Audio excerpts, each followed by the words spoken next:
More engaged than ever in our politics, yet they remain marginalized in government and elective office.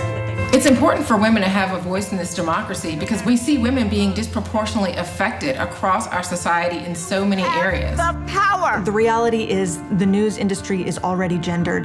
The 19th is working to level the playing field. Our newsroom is named for the 19th Amendment, but with an asterisk, the recognition of the omission of certain women from the franchise, from access to the ballot. We want to be carving our own way and bringing journalism that you're not going to be able to find anywhere else to the table.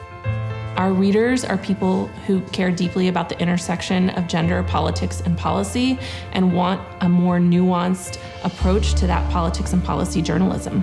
Hi, everyone, and welcome to Live with the 19th. With live events and interviews, the 19th is fostering civil conversations and community building that brings our readers into direct contact with the people who represent them. There's never been a Black woman governor in American history. I think that our newsroom being as diverse as it is, it means that we're looking and telling stories of women that maybe had not been previously represented in media before. Our goal is to launch the first newsroom that is truly reflective of the nation's women and the LGBTQ community. There's more women running now than ever have been before, and people want to be informed. Because what we know is that women and LGBTQ people are eager to have conversations about politics and often do not feel like they have a safe space to do that. We want to create that community. Newsrooms need to be more inclusive. They need to better reflect their communities. The 19th has the opportunity to do that from the ground floor, and we're not wasting that opportunity. There's never been a better moment than right now. The 19th is the newsroom that we've been waiting for.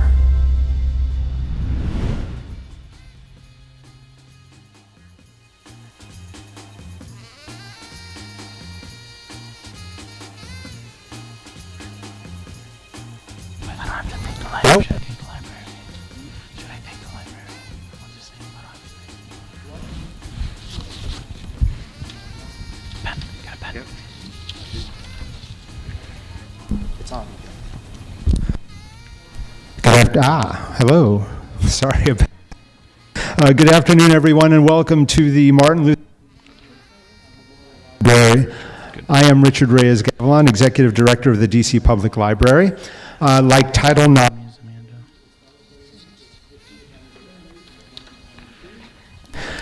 apologize. This is driving me crazy. Let me try this one. Thanks. Like Title IX, this bill. Music fest.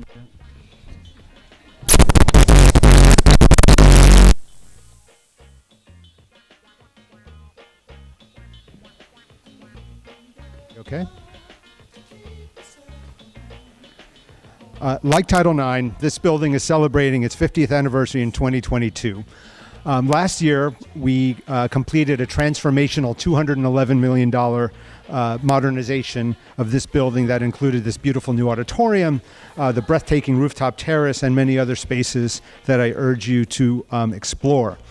During the lengthy community engagement process that was conducted prior to the design and construction of the space, residents really focused just as much, if not more, on library programming as they did on architecture.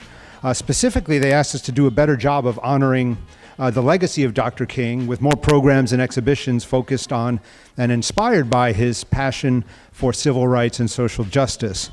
Hosting programs that mark the significance and legacy of landmark civil rights legislation like Title IX and the work that is left to be done is exactly what this library needs to be doing, and I'd like to thank the 19th for bringing this opportunity to us.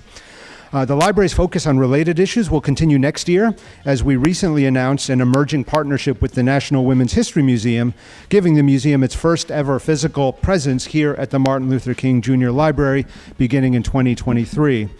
Coincidentally, just this past week, the National Women's History Museum and two partners released a large study on Title IX, indicating that while we recognize the progress that has been made over the past half century, much more needs to be done, especially in areas of protections from gender discrimination, sexual assault, and violence. DC Public Library hopes to continue to host these conversations in an effort to better engage residents on how they might affect change. Thanks again for coming. I am now honored to introduce the founders of the 19th, Emily Ramshaw and Amanda Zamora.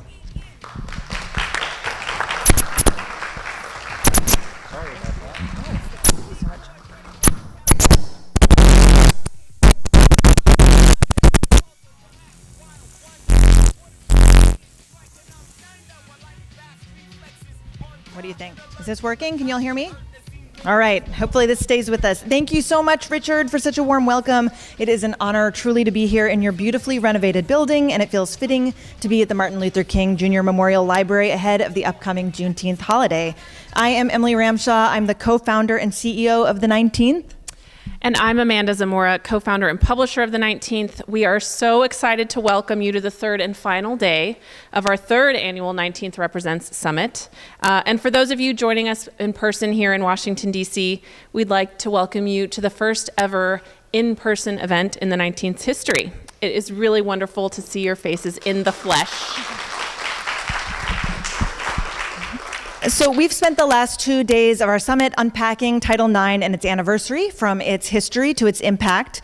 We have certainly celebrated its successes. Today, we are here together to talk about the work that continues with a truly incredible lineup of speakers across public policy, sports, and the law. Before we kick off today's programming, I want to thank those who have made this week possible, including our presenting sponsors, the Impact Seat Foundation and the Walton Family Foundation, and our supporting sponsors, the Barbara Lee Family Foundation, the Girls' Rights Project, the Lumina Foundation, and the Tory Burch Foundation.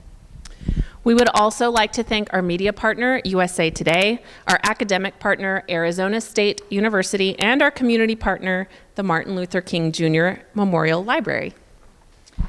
All right, without further ado, we're going to jump into our first conversation, and hopefully we've got some of these technical snafus worked out. We are so pleased to introduce the 19th's Washington correspondent, Amanda Becker, who will interview the 12th U.S. Secretary of Education, Miguel Cardona.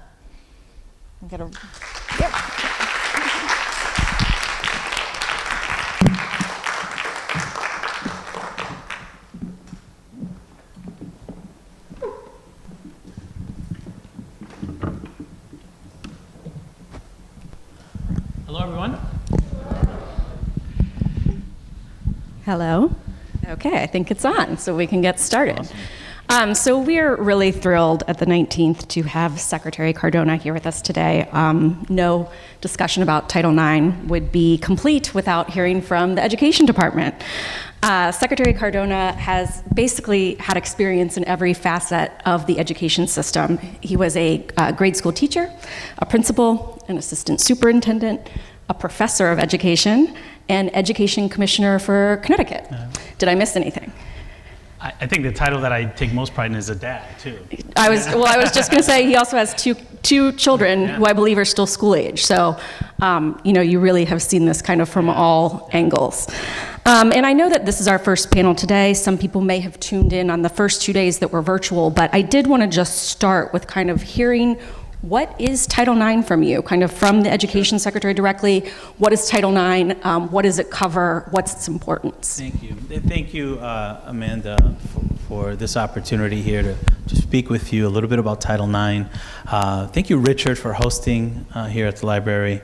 And thank all of you who are here in person, who are listening. Title IX is one of the most important things we can support and stand by in the Department of Education. It means access, opportunity and access. That's what it means. 50 years of opportunity and access and progress. That's what it means to me. Free from education, free from sex discrimination, period. Right? And we see it manifest in different ways, but at the end of the day, this is about opportunities for students across the country. So in its fundamental core, that's what it is to me, access and opportunity for students. So I think probably a lot of us think about sports when we think about Title IX. It's much broader than that. And could you maybe give us an example of another area where Title IX would come in to kind of protect the rights of students? Of course. For example, STEM fields. We know there are so many jobs and opportunities in the STEM fields, yet our classes are not always balanced, and they're getting better. I recently learned 65% of postgraduates in higher education in the biology sciences are women. Oh, wow. 65%, that's amazing. But in the math and other computer science fields, it's only 20%. So, to me, Title IX, while we focus a lot on athletics, and it's important that we make sure in athletics there's also opportunity, we have to remember that it goes beyond athletics. It's about educational opportunities, period. Access to higher level courses, to rigor, to extracurricular activities, to programming that we know are critical in the whole child experience, high school child experience. So athletics often gets a lot of the headlines. It goes beyond that. Maybe my mic's okay, so that's good. So how does the education department come in? Obviously, you enforce Title IX. Could you talk a little bit about the enforcement process and kind of how the department interfaces with Title IX, making sure it's implemented properly, whether that's through proactive measures or enforcement measures? Sure. I always think about in educational leadership the principle of reciprocity, right? Equal amounts of support and accountability. So we'll get to the accountability in a second, because that's also what people think of when they think of the Department of Education. But we have a responsibility to build capacity in the field on how to implement Title IX effectively, how to create a culture of self-regulation so that it's not just relying on enforcement. Last year, we held the first of its kind national hearing where we listened to families and parents and stakeholders about this. We've done webinars, we've done outreach to the field on what it means to implement Title IX. But when it comes to enforcement, when we receive complaints, concerns, or requests for investigation, we have the Office for Civil Rights that investigates violations of civil rights that also include violations to Title IX. And I have to tell you, post-pandemic, I say post-pandemic, while we're still in the pandemic, the number of cases that we've received for investigations has increased. It went from like 10,000 to 15,000 across the country. So enforcement is critically important, and we're proud. We're so proud out of the Office for Civil Rights that some of the work that we've done as recently as last week, you might have read, enforcement and protecting the rights of a pregnant college student who her rights were violated in terms of accommodations that were needed for her to be successful. So the enforcement piece is critical, but I also want to focus on it's our responsibility to build capacity, to create a culture of inclusion for women and girls as well. Do you have any idea? That's really interesting that the cases increased during the pandemic.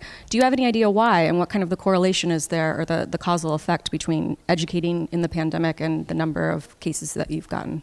Well, the cases that the requests for investigation that we're getting are varied, right? In many cases, they are cases where parents of children with disabilities feel like the needs were not met, right? But look, I don't have to tell you, look across the country. We're seeing legislation being passed that goes against inclusion, that excludes students. So it's no surprise to me that there's an increase and an uptick. And that's why I'm really proud that the president, in his proposal, requested $26 million increase for the Office for Civil Rights to make sure that we're protecting the rights of our students across the country. And you mentioned, Secretary, that your offices or department has been undergoing kind of a review for a little bit over a year now of Title IX overall. Now, the previous education secretary under Donald Trump, Betsy DeVos, she made some changes. And I want to talk specifically about some of the changes she made to how sexual assault and harassment is reported at colleges, or I suppose grade schools as well, and high schools. Some of the things she did were she changed, and the department changed the rulemaking, who can file, and that you have to be a current student, for example. Somebody who's graduated couldn't file after graduation, is my understanding. What are some other changes that she made? And then, after that, we'll talk a little bit about kind of the review process that you're undergoing. Sure, yeah. There were changes made in the last administration that resulted in a lot of concerns being expressed. Particularly from students and advocates of students who felt that they're going to be less likely to report, less likely to want to come forward if they were subjected to sexual violence or discrimination. So we are engaging in that process, and it's probably one of the most important things as secretary that we can engage, that I can engage in and my team can engage in, is the review of this process and the release of the proposed regulations. There were a couple public hearings about this. What feedback have you gotten from the public, from voters, about changes that they would like you to look at as you undergo this review? Well, obviously, what you mentioned a little while ago, to combat what many perceive to be the decrease in likelihood that those who have suffered from sexual violence come forward. So those are some of the things that we've heard early on, and when I talk to administrators or students, those are the things that really stand out in the concerns that were expressed to me in my visits. I visited over 34 states and territories in the last year, and when the conversation comes up, what I'm hearing from students, what I'm hearing from families and educators is that. One of the things that I've seen reported elsewhere, including in, I believe I was reading the Washington Post yesterday, was that adding language about gender identity is under consideration in the rules changes or in the regulation promulgation. In your view, does Title IX already cover transgender students and LGBTQ students, and why would that need to be spelled out more clearly in the Title IX regulations?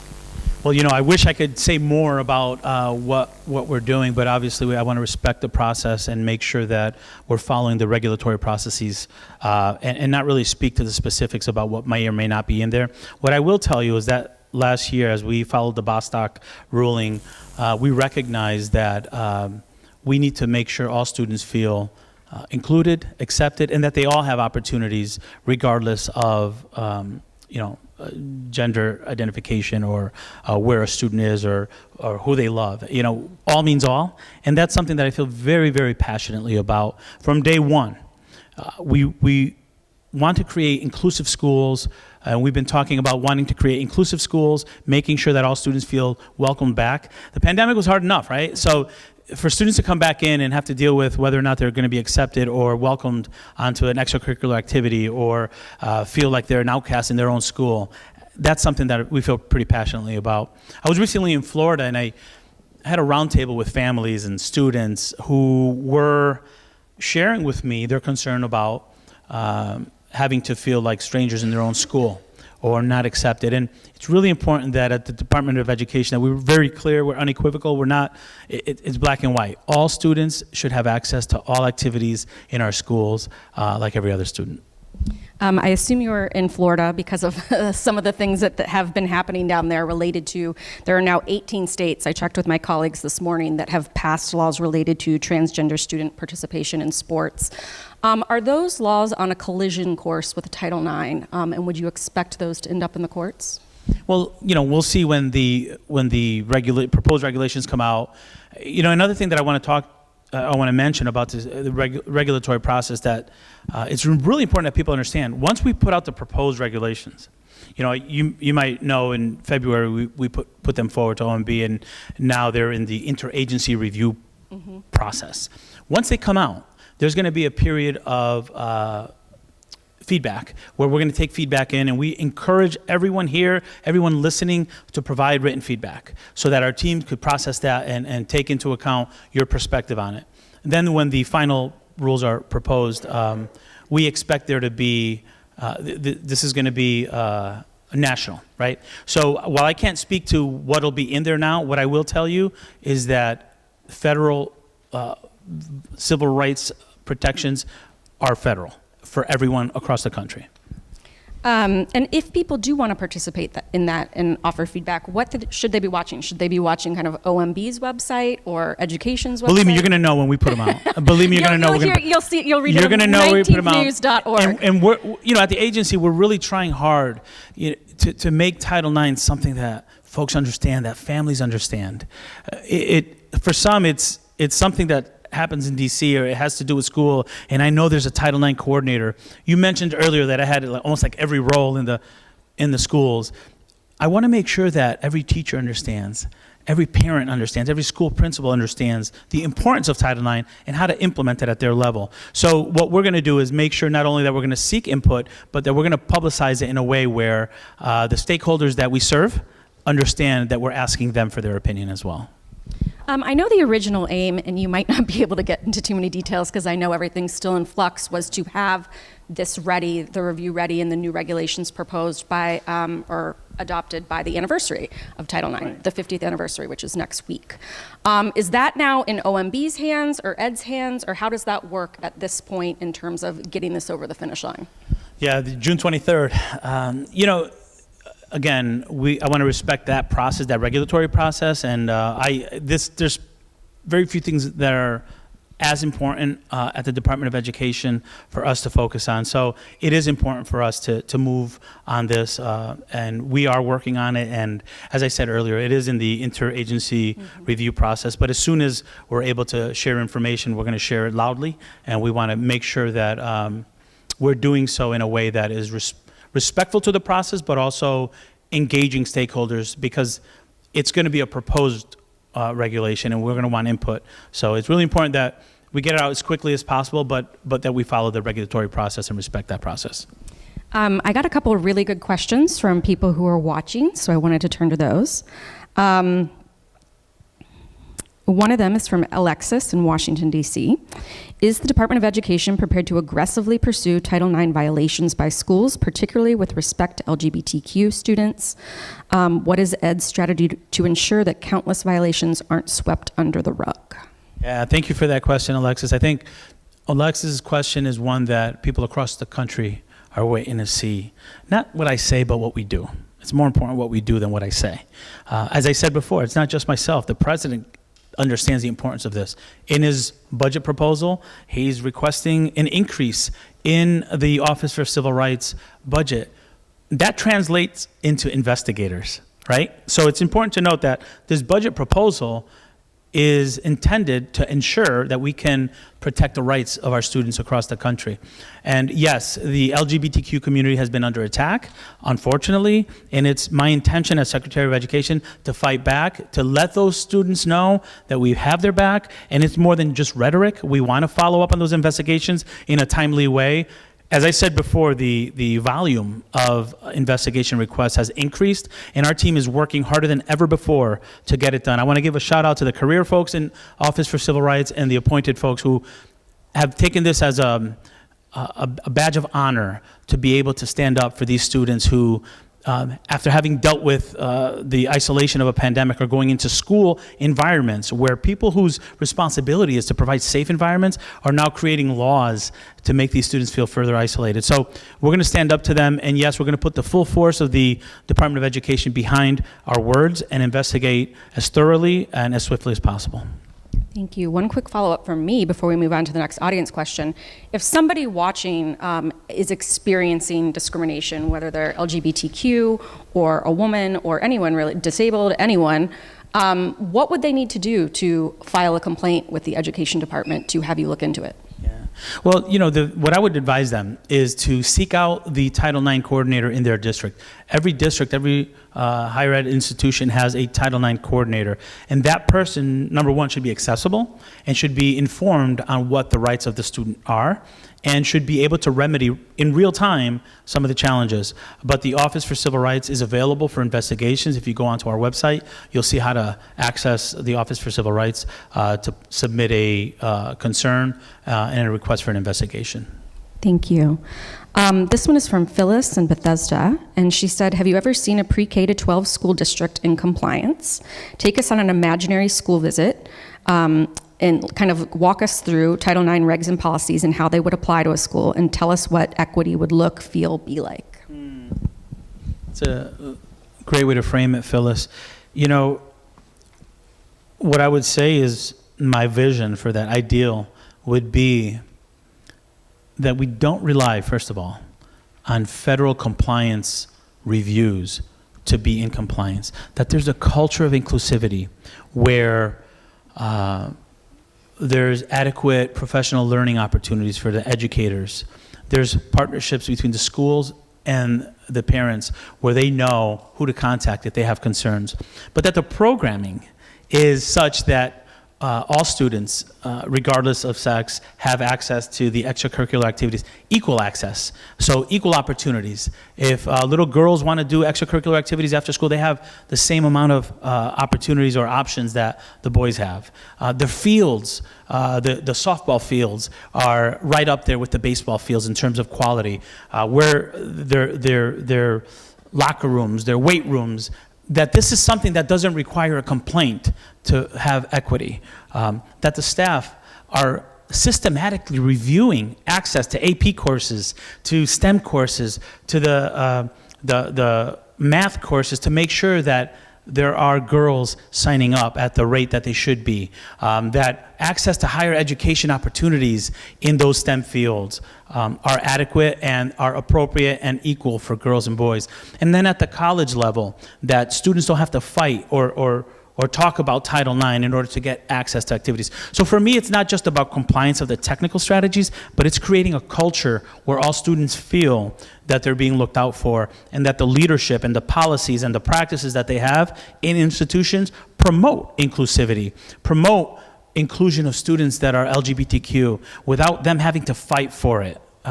That's the ideal that we should have across the country, and that's something that we're going to continue to fight for.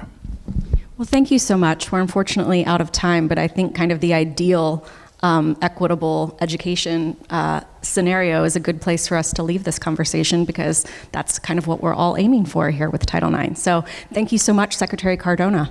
Thank you. Pleasure to be with you.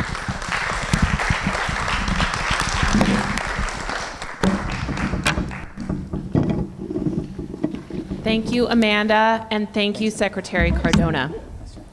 Before we get into our next conversation, I wanted to tell you about a special giveaway happening only during the summit.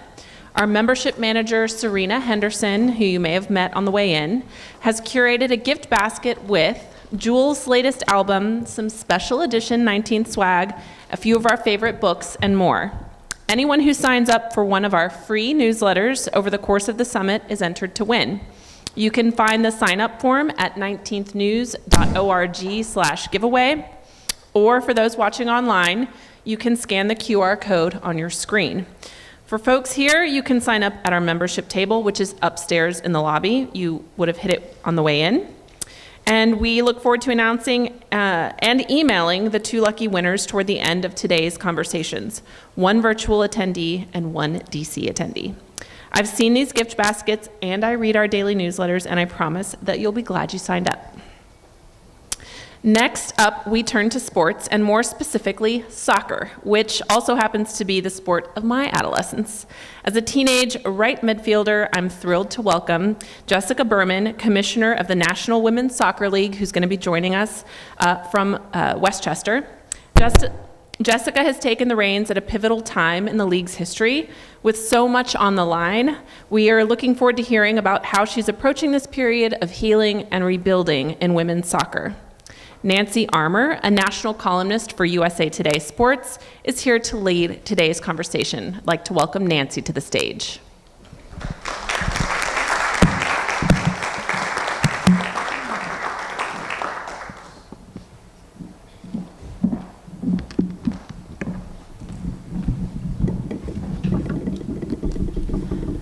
All right. Jessica had some travel issues, so we're going to do this virtually. So could be kind of a work in progress. Let's see. Is Jessica there? Hi. How are you? Hello. Hi, Nancy. Hi, everyone. I'm really sorry that I'm not there in person. No worries. Let's jump right in, and we'll tackle the hard stuff right away. You have been the NWSL commissioner since April, and you've come after what has been a pretty turbulent year in women's soccer. The NWSL and the NWSL Players Association are still conducting a league-wide and club-wide investigation after The Athletic and the Washington Post reported that players at both the Portland Thorns and the Washington Spirit had been subjected to sexual coercion, verbal and emotional abuse. There were 5 male coaches who left under abuse or misconduct allegations last year. I guess the first question is, where does that investigation stand? Because we're seeing things come out that it's obviously still ongoing. There was just, you all just made an announcement earlier this month, but where does that investigation stand, and how long do you expect it to continue? Yeah, so of course, I came in on April 20th and spent some time getting up to speed on some of the historical challenges as well as the ongoing investigation. And yes, you are correct. It is still ongoing. It was put into place, and I think this is a really important consideration for everyone to know, that it was put in place really jointly with our Player Association, which was really planting the flag and putting a stake in the ground as to how we're going to approach these challenges moving forward, which is in a collaborative, cooperative, joint effort with the union. And my background, as you may know, is that I'm a labor lawyer. And so I really value the role of the union in being an advocate for player interests and really helping them to understand some of our opportunities and challenges and vice versa. So I think that's an important consideration because I think it plays into the thoroughness and the substantive work that we're collectively doing. But as importantly, when there are more stakeholders at the table, sometimes it might take a little bit more time to get to the end result and to the finish line. And we're comfortable with that because we'd rather do this the right way and have our essentially clean bill of health moving forward, because the scope of the investigation is quite broad. It's really anything related to workplace misconduct, harassment, retaliation, both historical as well as through the present. And so it really is a wholesale review of the league's culture and culture challenges and issues. And we expect that there will be recommendations that we collectively work on with the union. And that's why I think it's really important that we're doing this in a collaborative, cooperative manner. Most of what occurred before you took over, obviously. Your background has also been with male leagues. You were the deputy commissioner for the National Lacrosse League for almost 3 years before you came to the NWSL. Prior to that, you'd worked in the NHL for almost 13 years, I believe. How did you get players to trust you, or is that still a work in progress? And how do you promise them, or how do you get them to buy into the fact that this won't continue to happen going forward? Well, it starts with authenticity and really coming to the table with an approach of wanting to listen and learn. And that is really truly my authentic self in any event. So it's not really a heavy lift for me to approach my role in that matter. And I've spent much of the last 6 to 8 weeks on a listening tour, including with individual players on teams, both current and former, to really understand and learn from their experience about how the league can improve, but also to understand the areas that they think the league has done well so that we make sure we continue to do those things. So really coming from a place of wanting to learn and learn from their experience. And I think that approach has really reset the relationship between the league and the perception of the commissioner's office and the players. I also think, again, credit to the board of governors and owners of our 12 teams, the process that they put in place to hire a commissioner uniquely, and I don't think this has ever happened in professional sports that I'm aware of,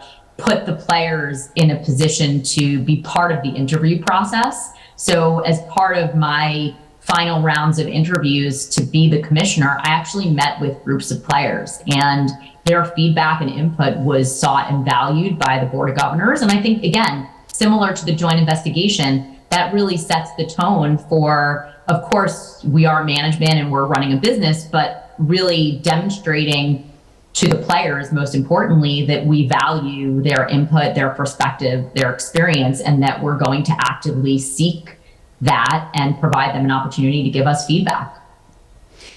As I mentioned, your experience has until now been with men's sports. What was it about the NWSL that appealed to you?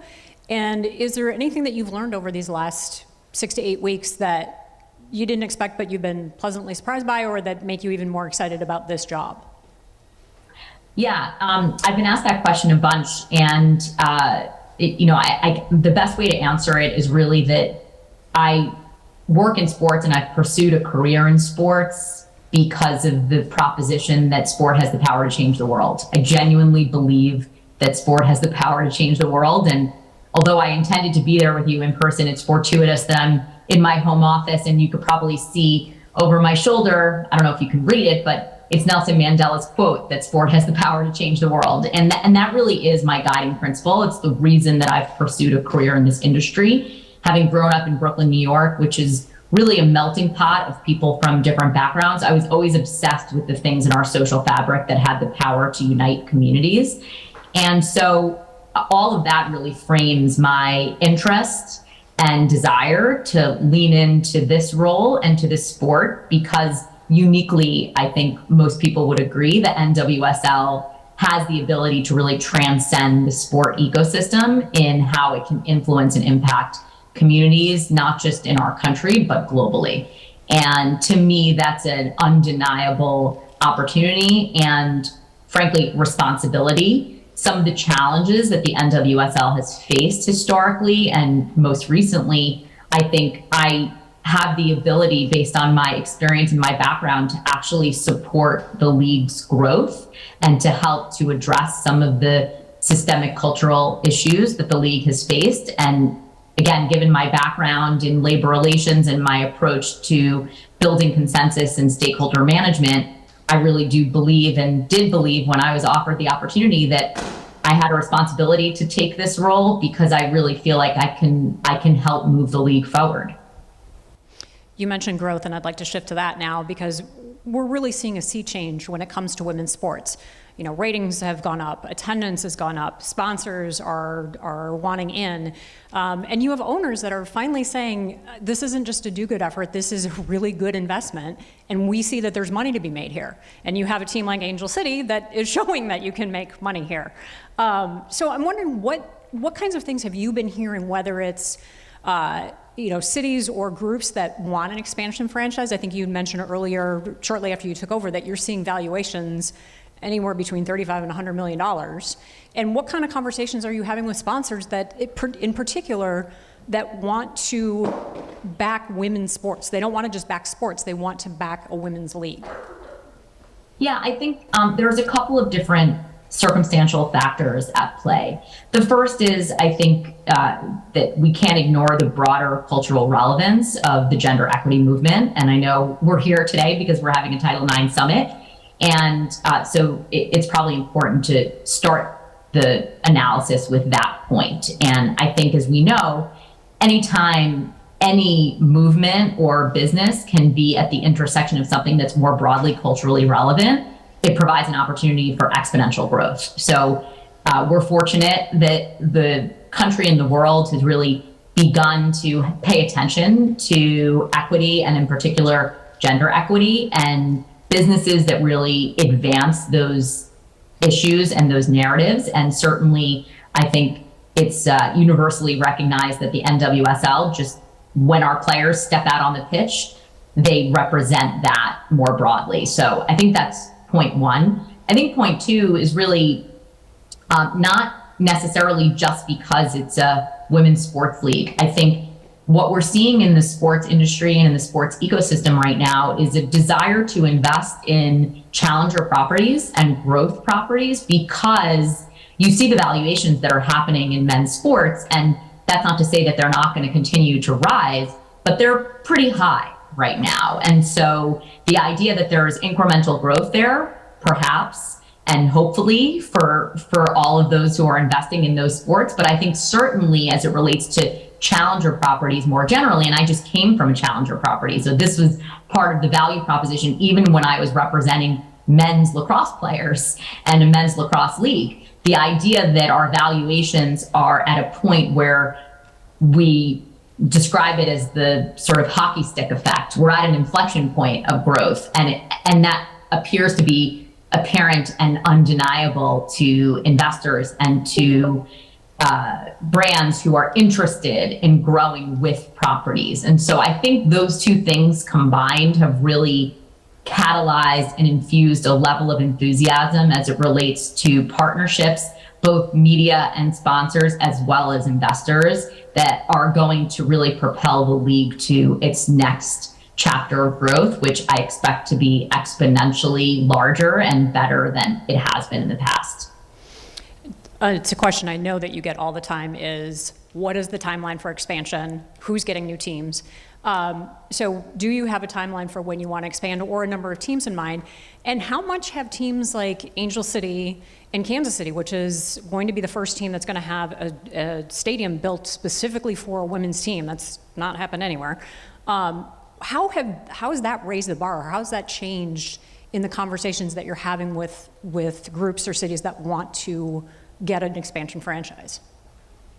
Yeah, I think I'll answer the second question first, just because it's so exciting and it's actually happening. And I'm actually so pleased to say it's not only our expansion teams like Angel City and San Diego and some of our newer teams like Kansas City. We're seeing growth in all of our teams, and we have had record-setting attendance in our season beyond just the expansion teams. And so I think what we're seeing, and I think what Angel City has done so well as the investment that the Longs are making in Kansas City, they're showing the marketplace what is possible. What is possible when you invest real resources in a business that has historically been under-resourced. And when you invest in a business that's historically been under-resourced, you're going to see growth, particularly where the product, in this case, the game itself, is so compelling.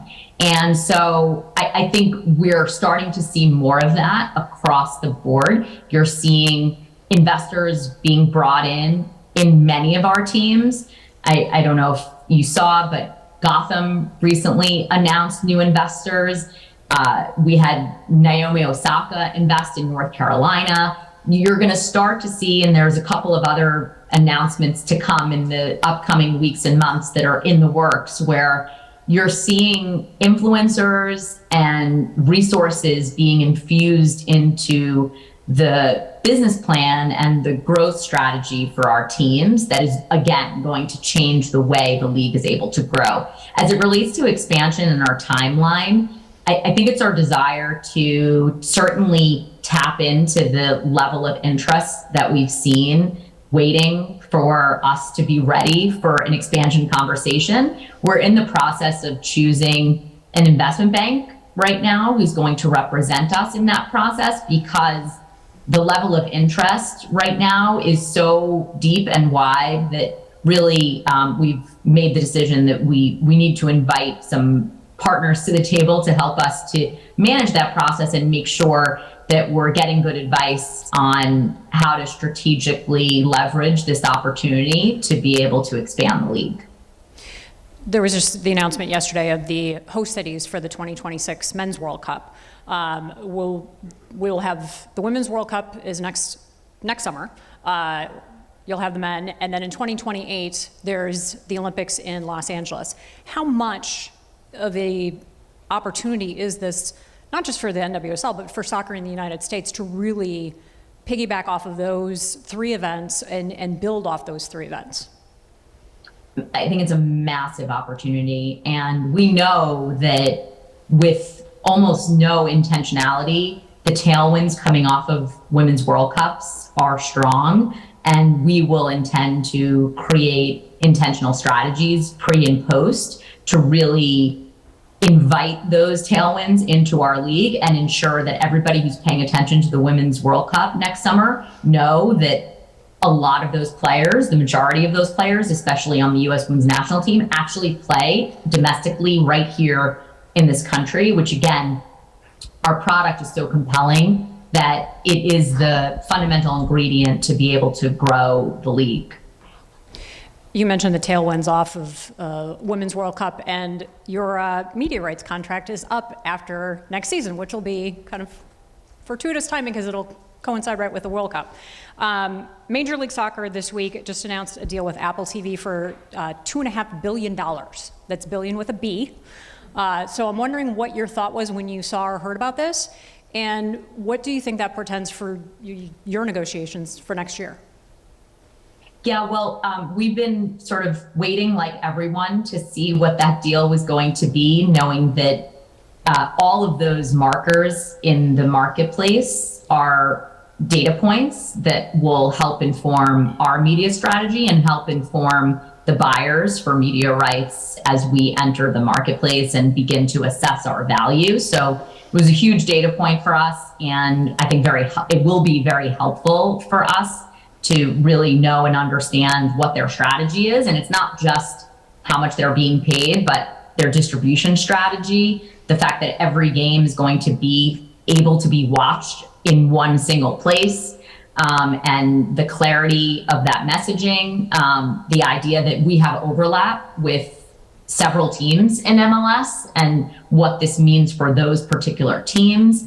And so all of those things together certainly will be part of our landscape analysis, which is currently underway to help inform our process. But also the fact that, there's only so many media partners out there, and there's really not all that many contracts that are going to be negotiated between now and when we are going to be in the marketplace. And so we're at a point right now where we can really dig into the valuations that have occurred in sort of recent months and years, look at our ecosystem, and really begin to inform what is best for the NWSL. And I should also mention that CBS, who's our current partner, have been unbelievable partners to us. And I'll give a plug for our game on Sunday that's going to be on CBS, which we're always excited when we're able to be on broadcast television. It really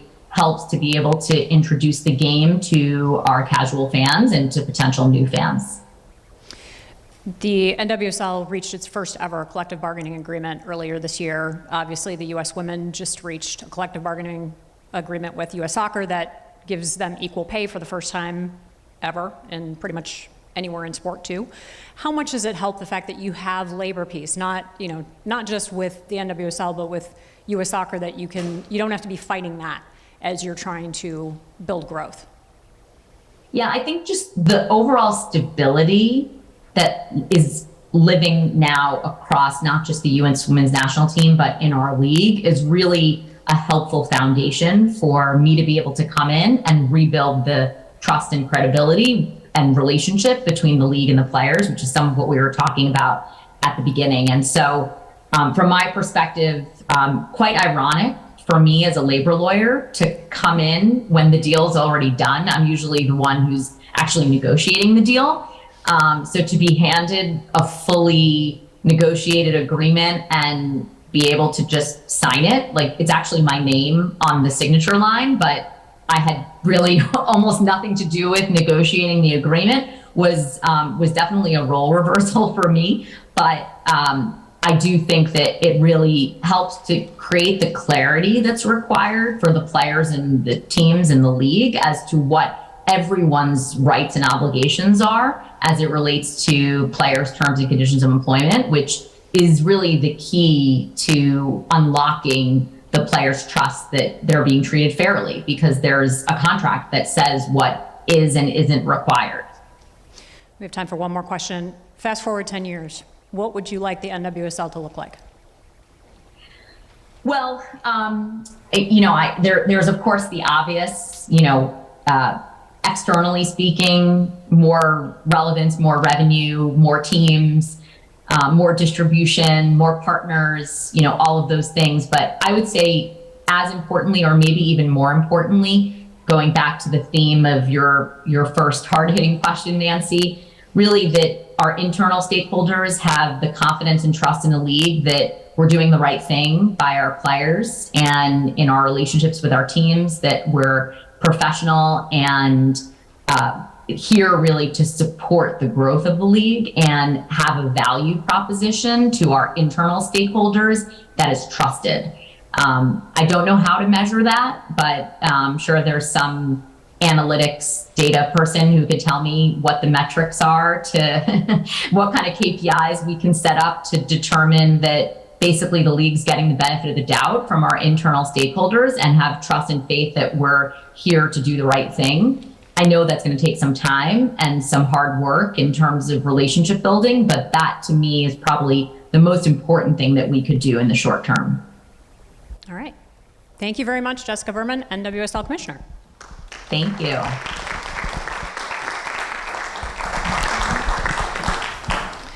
Thank you so much, Nancy, and thank you so much, Jessica. I am learning a lot today, and I know you all in the audience are too. And if you are tweeting, we hope you will do so using the hashtag 19threpresents.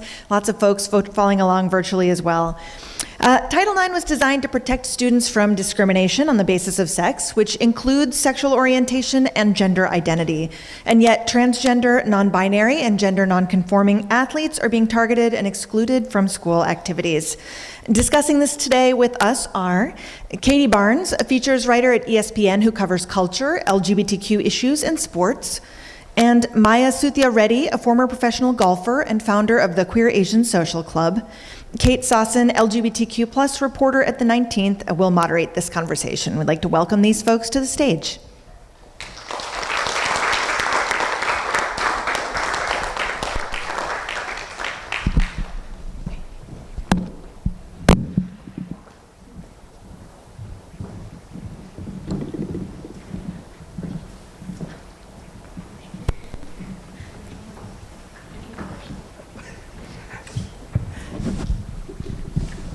Well, hello.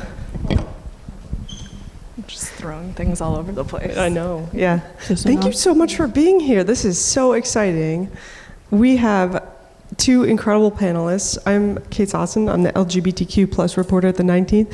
We've got Maya Reddy here, Katie Barnes, two incredible panelists with us, and I'm so excited for this conversation because it is such a trying moment for LGBTQ+ people, particularly in sports. And we're going to talk about the promise of Title IX, and we're also going to talk about where it's supposed to support LGBTQ people and what are some of the shortcomings. And I'm really excited because Maya has reached the highest level in athletics, a professional golfer, and then left. And I want to talk about that story. And Katie here is, I think, one of the best trans sports reporters in the country. And I think when you talk about... so many of us. So many of us. There's very few. But also just one of the best trans reporters in the country. And when you think about this issue, you think about Katie Barnes. And I really just want to talk to both of you because I'm curious, and I want to start with you, Katie. When you were starting out doing this work, if you imagined yourself being a person who wrote about gender, or wrote about LGBTQ issues, or if you just wanted to write about sports and how that happened? I think I've always been interested in writing about queer people in sports, for sure, and writing about gender in sports. You know, I love women's sports. That's what I've done my entire career and what I hope to continue to do. Whether or not I thought I would develop the very specific specialty of policy as it affects transgender athletes in sports, I did not expect that. When I published my first piece, which was in May of 2018, I'd spent about 2 years reporting it in different ways. And I thought I was going to publish that and then move on and maybe talk about it again, but not be writing another piece that published in 2020, and then another piece in 2021, and then Leah Thomas, et cetera, to the point where I feel like it's kind of the bulk of my job. That part of it's been surprising. And similarly with you, Maya, I'm wondering, can you just talk a little bit about your journey into golf and then out of golf, and if you imagined for yourself if you would be the queer South Asian athlete, and you're sort of repping for the community at this point, and what that has been like for you. Yeah, so I started playing golf much like Tiger Woods, except this is the only thing we have in common, that we both started playing golf when we were 3. And I basically started playing sports because I was jealous of all of my guy friends and my cousins who were huge athletes, and I was like, I want to be just like you. And then I found golf. I was playing golf, tennis, and swimming, and I just decided I didn't want to run. And so in golf, you don't have to run, but it is immensely difficult in so many other ways. So yeah, I mean, it was kind of the least exciting story of how I got into it. And, you know, I just kept playing more competitively to do the, you know, extracurricular to get into college. Went to college, was playing on my team, and had like this really great atmosphere, and, you know, like felt really included. We felt like a family, and I just got so much better. And was like a 3-time All-American. Didn't win any tournaments when I played professional, so I have to rest on those laurels of my All-American status. But yeah, I mean, I had a really horrible experience during my senior year with an abusive coach, and kind of had a hard time finding my way back into golf, but then felt really frustrated that kind of had been taken away from me.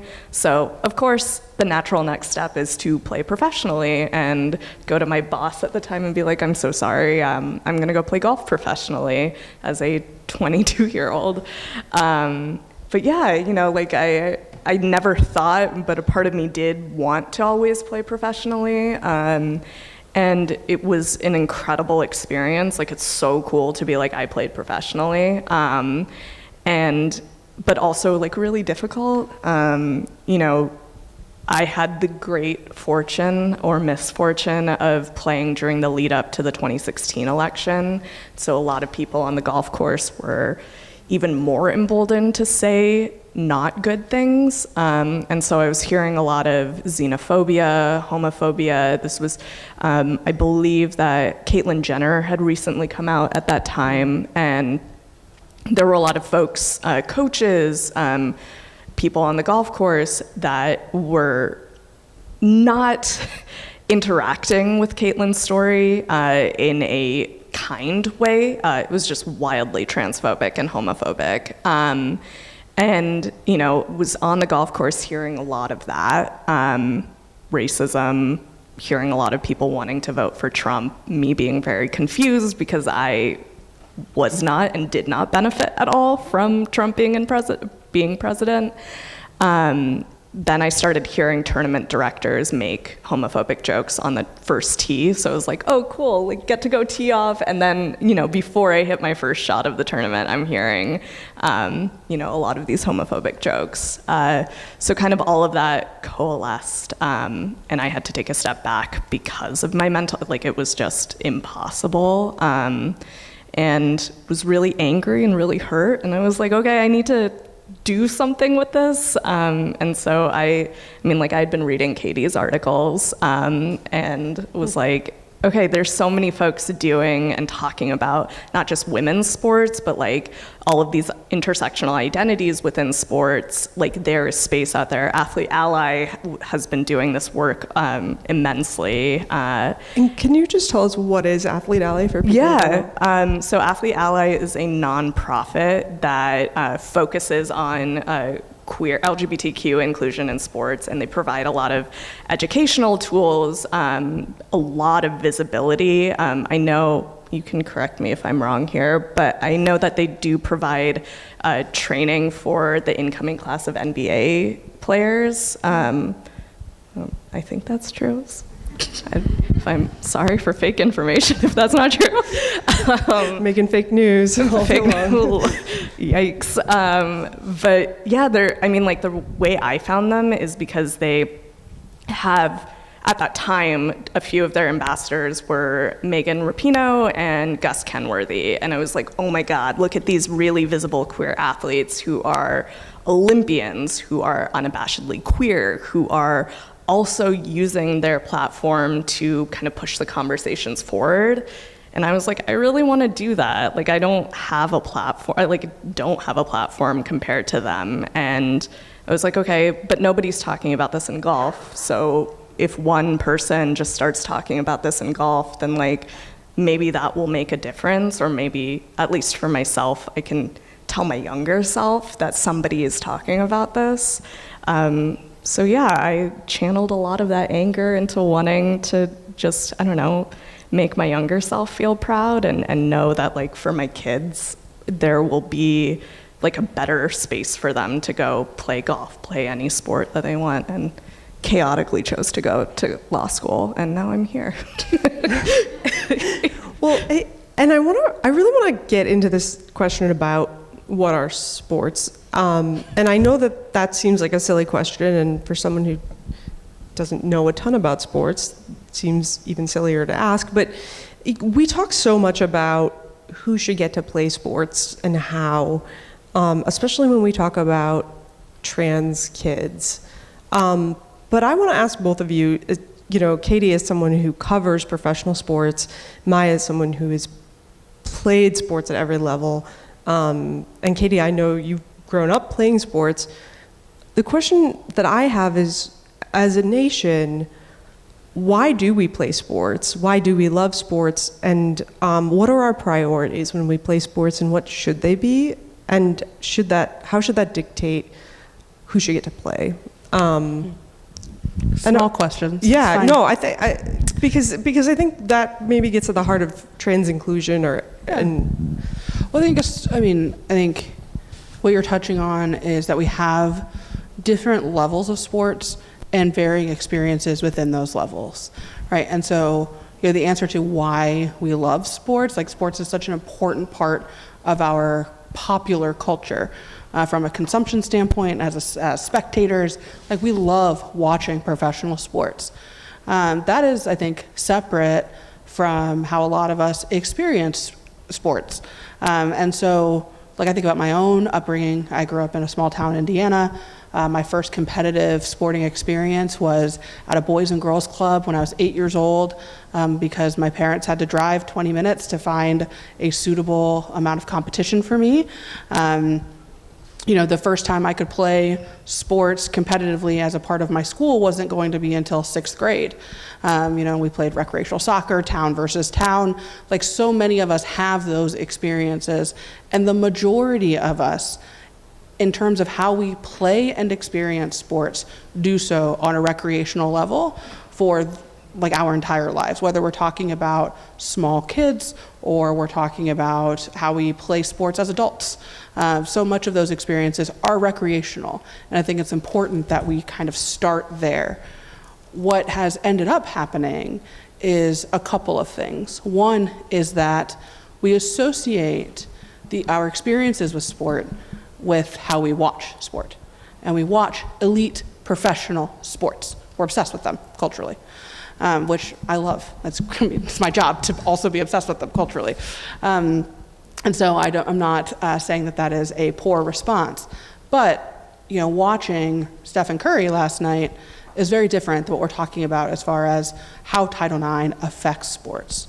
And so simultaneously then, when we have this cultural connection to elite professional sport, when we talk about sports in different levels, we sort of project that, while also not recognizing that we have this sort of unique sporting apparatus, which is that where we have tied so much of the sporting experience for adolescence and early adulthood is to education.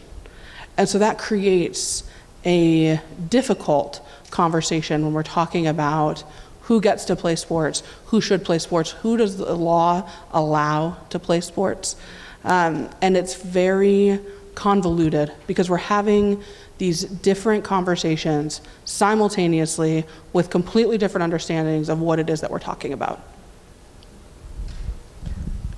I think Katie put it perfectly. We map on kind of this professional sports, the glamour, so to speak, of professional sports. And I think many of us are familiar with stories of child prodigies, and I think that that creates an immense amount of pressure culturally to kind of look at a child who's playing sports and be they could be the next Steph Curry, they could be the next Tiger. And playing junior sports can be really toxic with that kind of mapped onto it.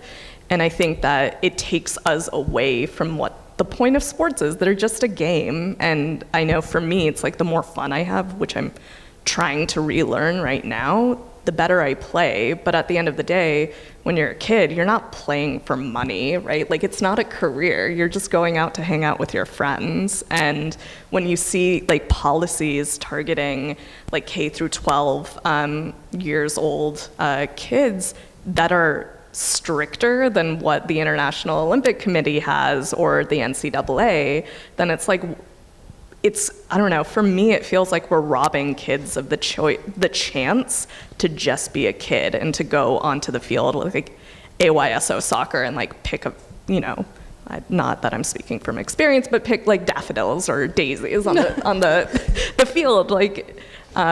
So I mean, I think that's exactly it. We take this like professional, this elite level, and we put it onto kids, and that just is really, really unfair and really toxic at the end of the day. Just leave aside kind of the Title IX implications. So Title IX, of course, is the reason why we're here today. And I want to get into it a little bit. Can we talk just a bit, and Katie, I want you to kick us off here on how is Title IX relevant to LGBTQ plus people, athletes, and maybe what do we not understand about Title IX and LGBTQ people in sports? Oh man, okay. So this will take the next 20 minutes, which is what we got. Sweet, I'll just run it all the way out. Okay.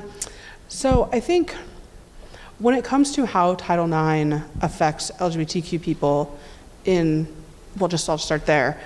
I mean, Title IX, I think oftentimes when we talk about it, it's sort of this catch-all shorthand for women in sports. And anything that has to do with women in sports is a Title IX issue. And that's not entirely true, right? And so to give you an example, like pay equity for the U.S. women's national team is not a Title IX issue in the sense that Title IX, really what it does is it protects all students in our schools from experiencing discrimination on the basis of sex.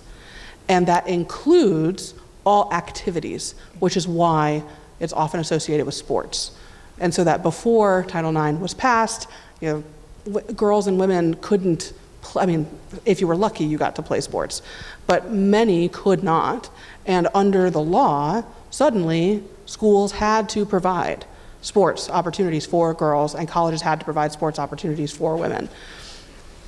Now, stepping back from that, sex-based discrimination also includes LGBTQIA plus identities in different ways, not necessarily explicitly under Title IX case law, which you can correct me if I'm wrong, but in terms of Title VII employment law under Bostock, that has been established. And there's existing case law when it comes to like Pricewaterhouse v. Cooper, the various rulings from the EEOC, et cetera, that when we talk about sex-based discrimination, that does include LGBTQ people. Okay, so that's established. And then when it comes to sports, right, when we're having this conversation, going back to something I said earlier about how a lot of the times we're talking about LGBTQ people in sports or trans people in sports specifically, trans women and women's sports more specifically, we're sort of having these conversations about elite sport. But really where this fight has been had has been around Title IX. And so what I mean by that is, our current moment, I want to be clear, that for as long as there's been a women's sports category, there has been a desire to regulate that category. So that is not new. When we talk about this specific moment that we're in around transgender kids being able to access school and be affirmed in their identity in all aspects of school, whether we're talking about locker rooms, bathrooms, and or sports, that very much is tied to Title IX in terms of the Obama administration issuing a Dear Colleague letter in May of 2016, which really, I think, kind of launched this in response to that Dear Colleague letter, which essentially just said trans kids should also be able to be affirmed in schools under Title IX. Half the states in the country sued. And we've been in this back and forth ever since. You brought us to something I think that is critical here, and I want to get both your opinions on this, which is that you said that for as long as Title IX has been around, right, it has been used to regulate women in sports. Well, I actually said for as long as women's sports has been around. Sorry, for women's sports. Which sorry. Predates for Title IX, but yes. Let me misquote you It's again. fine. I just wanted to be clear. There's also a racialized component to this a lot of times, which is that we've seen a lot of sex testing, right? And we've seen a lot of that happen, and we've also seen a lot of intersex athletes get snagged, right? Can you talk just a little bit about what that has looked like historically, and what are some of the consequences, not just for trans athletes, but intersex athletes and also just cisgender women in sports? I was like, I'll go if you want. Like, Maya, do you want to? We should start finishing each other's sentences. That question really makes me think about many of the anti-trans sports bills that are happening, and I think specifically about Idaho's HB 500. And from my recollection, I believe that's still enjoined on the premise of it being facially unconstitutional. It is. Perfect, we love that. But essentially what HB 500 does is it allows any administrator who questions a student's identity, their gender identity, to subject them to genital verification or various other forms of invasive gender verification. And this is in order for those students to participate in sports. And so when you think about that, when you are suspecting a person to not adhere to what we think a woman is supposed to look like or what we think a man is supposed to look like, that's really rooted in this, Western European white supremacist idea of what femininity and masculinity are supposed to look like. So I know for myself, when I was a kid, playing golf, exploring my identity, I was wearing like Abercrombie & Fitch cargo shorts, and really, really determined to take my bowl cut in Abercrombie & Fitch to the PGA Tour. I just can't imagine. I just can't believe you admitted that publicly. I have pictures. I love that you admitted that I'm going to send publicly. you a picture. I'll post it to the interwebs. We're friends, it's fine. But I think about myself then, and that was a huge kind of space for me to just figure out who I am, what my style is, right? Like what my gender identity is, even if I didn't have the words to say that then. But should, if HB 500 were in effect when I was a kid wearing those Abercrombie shorts, then it is undoubtable to me that my gender would have been in question, not just because of I had a bowl cut, but I was a brown kid, and I was one of the only, South Asian kids in my hometown, which if anybody wants to read about Redding, Megan Rapinoe has a really great description of it in her foreword. And I like to say that we're friends, even though we are not, and we're just from the same hometown. But I think that brings in this idea of how we are racializing femininity and masculinity, and particularly femininity, because, Katie, I think, can talk more about this, but when we look at Serena Williams, and the Williams sisters' entire careers have been really kind of marked by this conversation about how they appear more masculine, right? And how, I believe several years ago, a tennis commentator had remarked or had commented on them being the Williams brothers because of, they are athletes. They look like badass athletes. Athletes are gonna have muscles. Sorry if that's offending men. But that's so much rooted in kind of how, different folks are presented. And when we think about kind of white supremacy or racism, right? If a brown person, a black person, seems threatening or threatening that structure because of our presentation of gender, then there is going to be this backlash to subjugate it. And we've seen that historically in so many different ways, with reproductive rights, with particularly black women in the South, and restrictions on ability to reproduce, marriage, et cetera. And so I think it's really impossible to take that sex stereotyping that's rooted in racialized identity out of this conversation, because it underlies so much of this policing of gender, this kind of sex verification. Who do we think is performing femininity appropriately within this kind of patriarchal white supremacist structure? Yeah, I was I don't know if I have much more to add, but I think when I think about it in the context of how women's sports functions, right? It's this idea that you have to prove that you are allowed to be in women's sports. And as I said, as long as women's sports has been a category, there have been efforts to police that category, often presented as a means of protecting the integrity of that category, which, holds water in some respects, I think is fair to say. However, I think going back to what Maya said about how Idaho's HB 500 had an enforcement mechanism, there's an ongoing discussion about a possible bill in Ohio right now that has a very similar enforcement mechanism. The idea that if you are too good, if you don't conform in a specific way, then you can be questioned and then have to prove that you are allowed to play 8th grade soccer.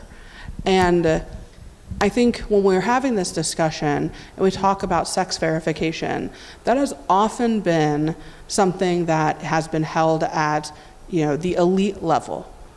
And whether or not you agree with how invasive some of these procedures are, or just the level of scrutiny that we put athletes under at the elite level, we have globally accepted a higher level of scrutiny at the elite level, whether we're talking about Olympics or professional sports. That has traditionally not been something that has been part of our process in younger sports for, like I said, like 8th graders playing soccer, or 7-year-olds playing softball, or 15-year-olds playing tennis. Like, yes, obviously you go through your physical every year, but if you are showing up in this category and playing, the understanding is that you are allowed to be there. And so now it becomes a question of, and this is true for all athletes in women's sports, if you are too good, do then you have to prove that you're a woman? How do you do that? And when you have, I think, things showing up in bills explicitly enumerated as as the ways that you can prove that you deserve to be there, which is your chromosomes, your internal reproductive organs, your external genitalia, specifically showing up in legislation, that begs the question of, why are we doing that? And who is that going to affect? Because as we know, there is one transgender girl competing in Ohio. So if there's one of her, well, who's going to suffer the brunt of that policing effort? Mostly cisgender girls playing women's sports.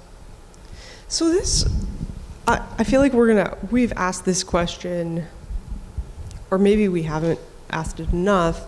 A lot of people, when I get on an airplane, which is often now, ask me this question of like, well, do you think that's fair? And I'm like, what? And my question always is, well, what would fairness look like? And I'm not talking about fairness for cisgender kids, because I feel like that's always the question that is posed to me, but what would fairness in sports look like? Like, what could the future of sports be? And I'm curious if we can talk through that a little bit, because I want to break that apart a little bit and think bigger about what is fairness just in general. And if you all have thoughts on what is fairness, and is that a concept that we want to think about?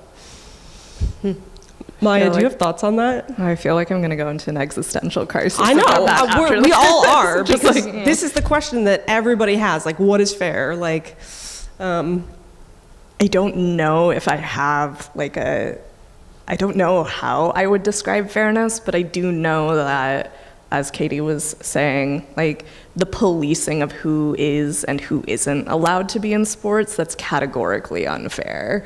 And like, we all play sports to have fun, and it's really cool when you get good at it. Like that, you can have more fun, you can, whatever it may be, but being good at sports shouldn't be an excuse to kind of like shut you out of sports. So I think for me, I think about fairness almost as the opposite of what people are trying to propose fairness is, like all of these BS fairness in women's sports acts, which are all kind of based on prove your ability to not just play the sport, but prove your identity as a woman. And you shouldn't have to prove your identity to be in any space. And I think, Katie mentioned PricewaterhouseCoopers, which is highly recommend folks read that case or a summary of that case, but it talks specifically about sex stereotyping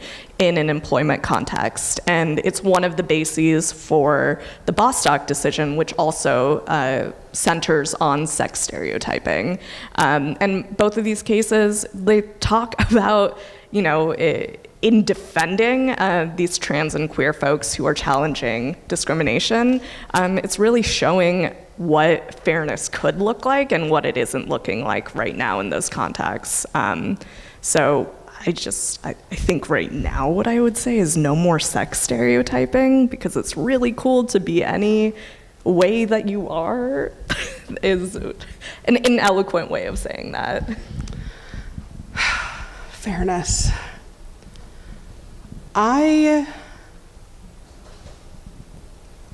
think we like to think of sports as a meritocracy. And in many ways, it is. And also, nothing is fair about sports. It's not fair that Kevin Durant is like 7 feet tall and can dribble a ball like a guard and shoot really well. Like, I don't think anybody would say that that's fair, right? And I don't think anybody that played against him in high school would say that that was fair.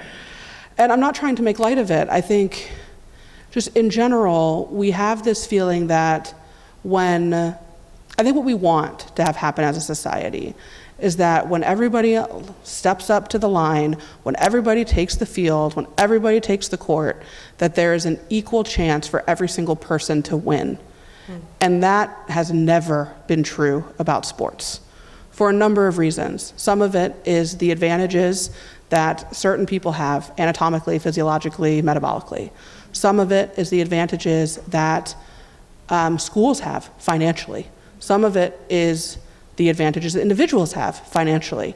Is it fair that somebody, in a Southern California suburb can pay for a quarterback coach at age 12, and somebody who lives in Hartford, where I live, cannot?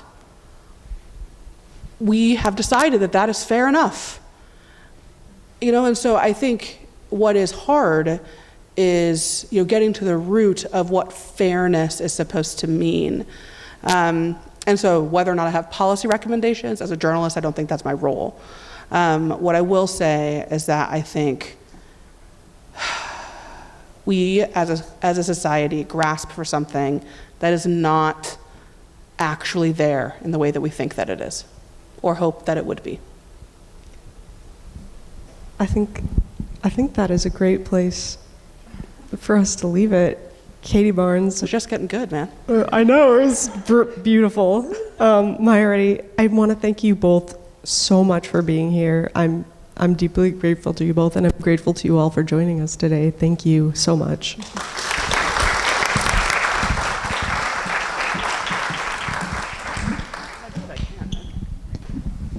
I feel like that's a podcast I want to subscribe to.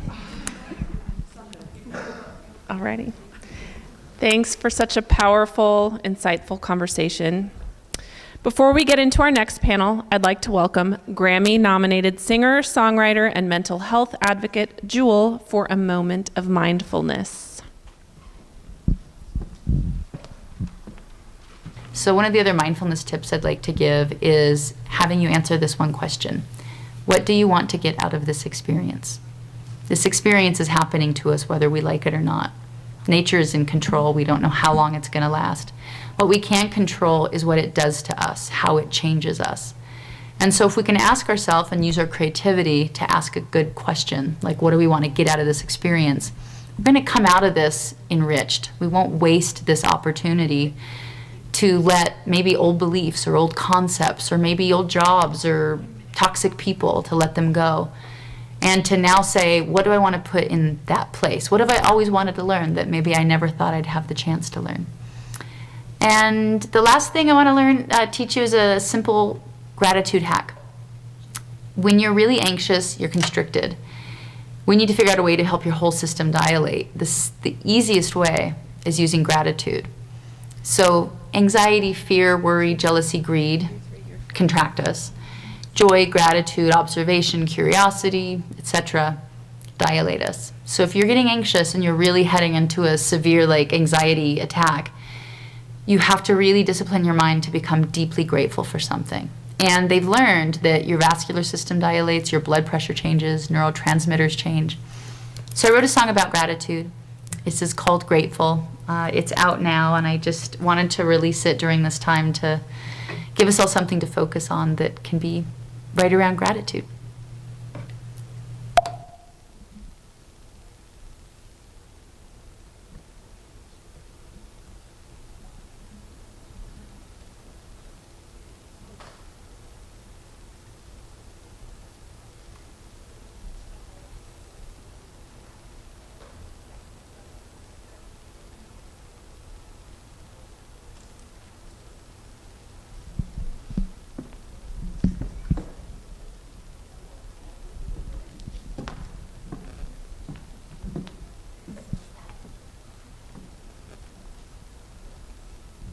I'm going to have to Google it.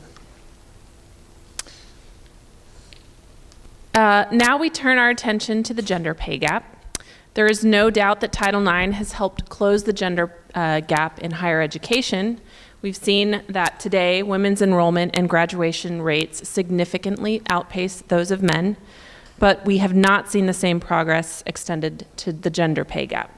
So joining us to dig into this issue are Sarah Jane Glynn, Senior Advisor of the Women's Bureau at the U.S. Department of Labor, Kate Bond, Chief Economist and Director of Labor Market Policy at the Washington Center for Equitable Growth, and Yvonne Shu, Chief Policy and Government Affairs Officer at the National Asian Pacific American Women's Forum. The 19th's Jennifer Gerson is here to lead this conversation. Jennifer.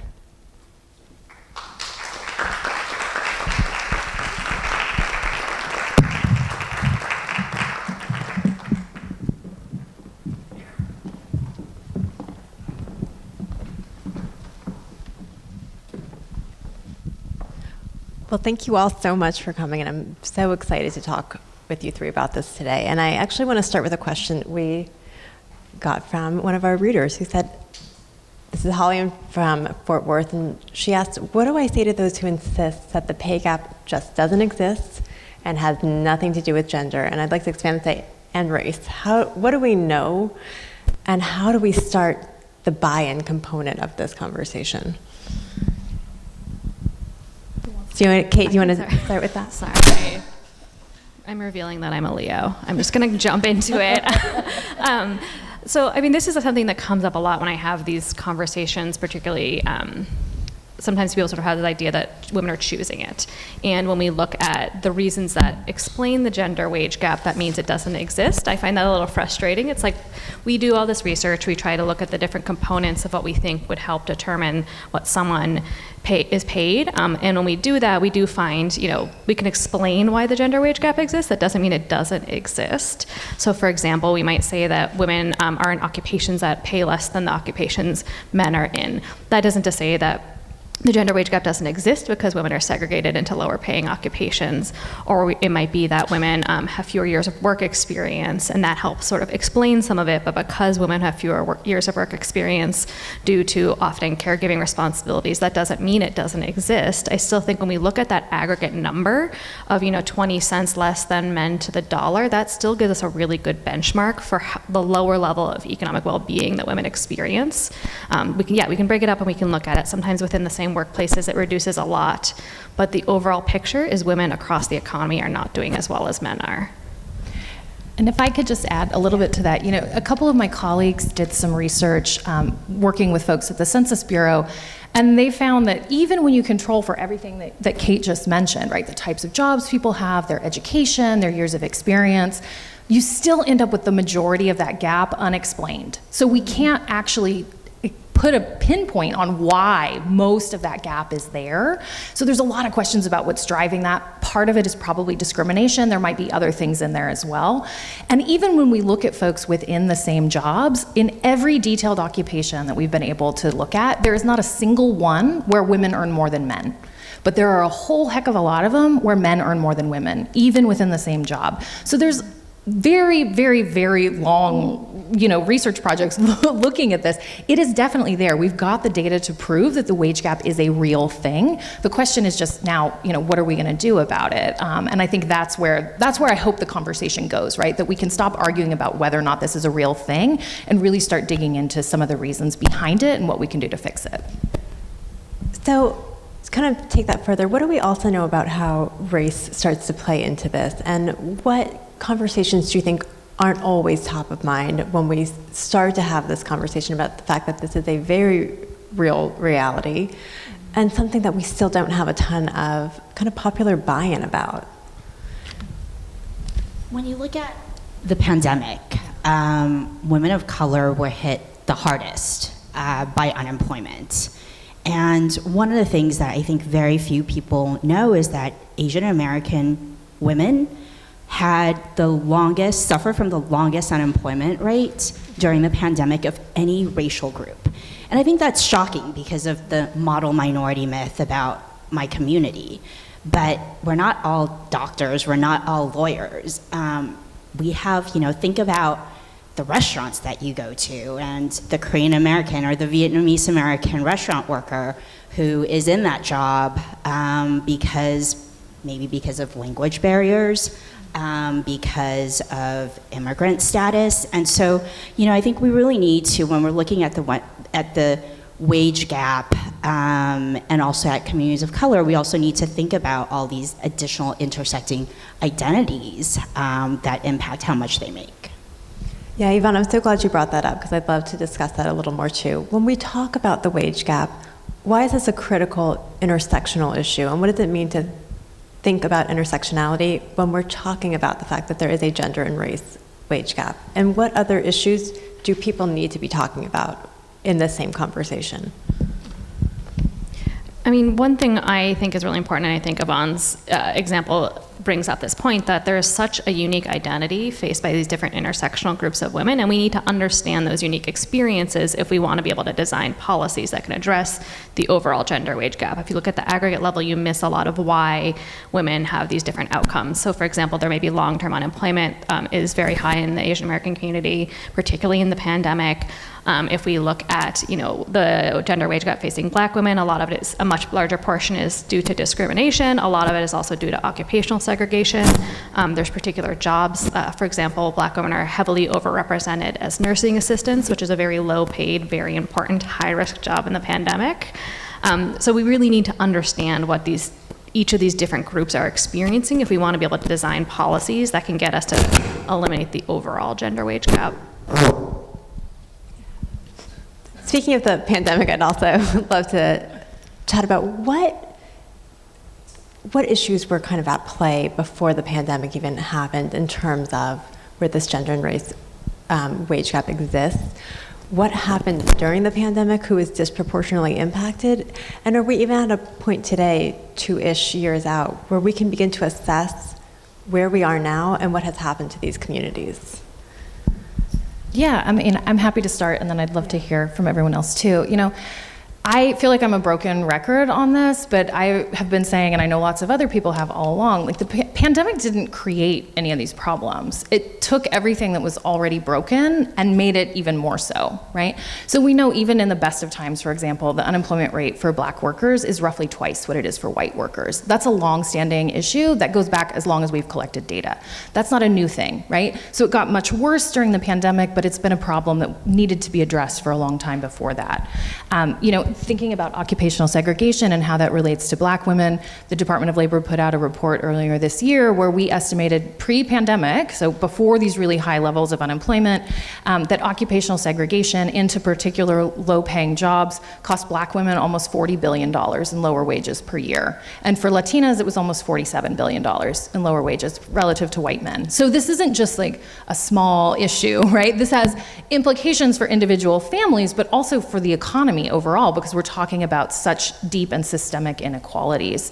And as we're starting to come out of the well, I don't want to say we're coming out of the pandemic because I don't want to say that it's over, but we're definitely entering a different phase, right? And we've been experiencing an economic recovery and a really dramatic and significant economic recovery. I don't want to underplay that, but it hasn't been even. So women of color have had a much slower recovery than white women have, right? And we need to be interrogating what those reasons are. And some of it is because of the industries that have rebounded and the types of jobs that folks have. And some of it is also because, frankly, we have systemic inequalities in this country that we still need to address. So, there's just such a rich conversation to be had here about what happened over the last couple years, but we need to keep in mind that these are problems that have been in place for a really long time. And so if we're going to actually address them, it's not just about ending this particular public health crisis, it's about addressing what those underlying vulnerabilities were even beforehand. And I'd love to just follow up really quickly on that. What tools are in the toolbox? What can the Department of Labor, for example, do? What can we do to start changing some of these narratives and some of these systemic issues? Yeah, I think if we're talking specifically about the types of jobs that women and women of color are likely to have, there's kind of two big things that need to happen. So one is that we need to recognize that the jobs where women are concentrated are really important jobs and they should be paid better. We need to raise the floor on those jobs, right? So things like the care economy, where we see childcare workers, 95% of them are women, about 40% are women of color. Those are really low paid jobs that are incredibly important because the rest of our economy can't function if our children aren't cared for, right? So investments there and raising the floor on wages for those workers is really important. And we also need to help women get into non-traditional careers if that's something that they're interested in and that they have the skills for, right? And we need to help them build those skills when they have the interest. And so making investments in things like apprenticeships and helping women break into some of these spaces that have traditionally been closed off for them will go a really long way in helping to address some of these problems and inequalities that we've been dealing with for so long in our economy. Kate and Yvonne both, I'd love to hear you speak to something that this raises too, which is a question of paid leave and what kinds of jobs give people access to paid leave, what we know paid leave does for people's economic outcomes.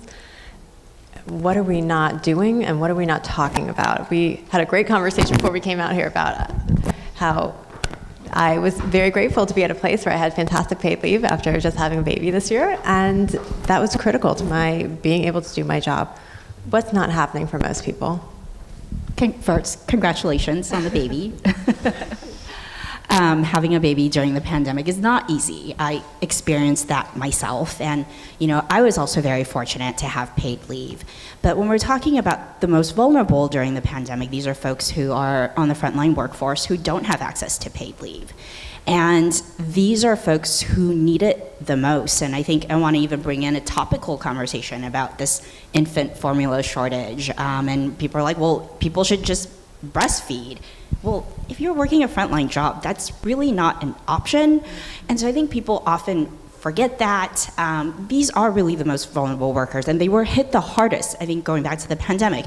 The pandemic hit those who are making less than $35,000 the hardest. It didn't impact people like me who had a desk job, who had access to paid leave, and these are people who are really at the most vulnerable communities.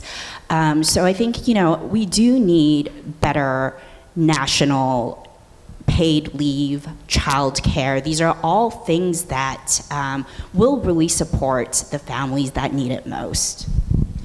And I also, it's not just paid leave too. Like paid leave is great, we should absolutely have paid leave, but when we think about the fact that caregiving is such an important factor in how women engage in the economy, the unpaid caregiving they do in their homes for their families, you need paid leave for, periods of time that might be more than a few weeks long, so after the birth of a child or a new child coming in the home, but then if your child gets sick or your partner gets sick or you need to pick up, take care of someone else, that is when you need paid sick time. And so you need paid sick time to do that, or if you need a flexible schedule in order to manage care responsibilities and being able to do your regular job. And so we really need all these policies to reinforce each other, because just being able to take time off after the birth of a child or with a major illness is not sufficient to actually help people manage sort of the complicated caregiving needs that people have in their lives.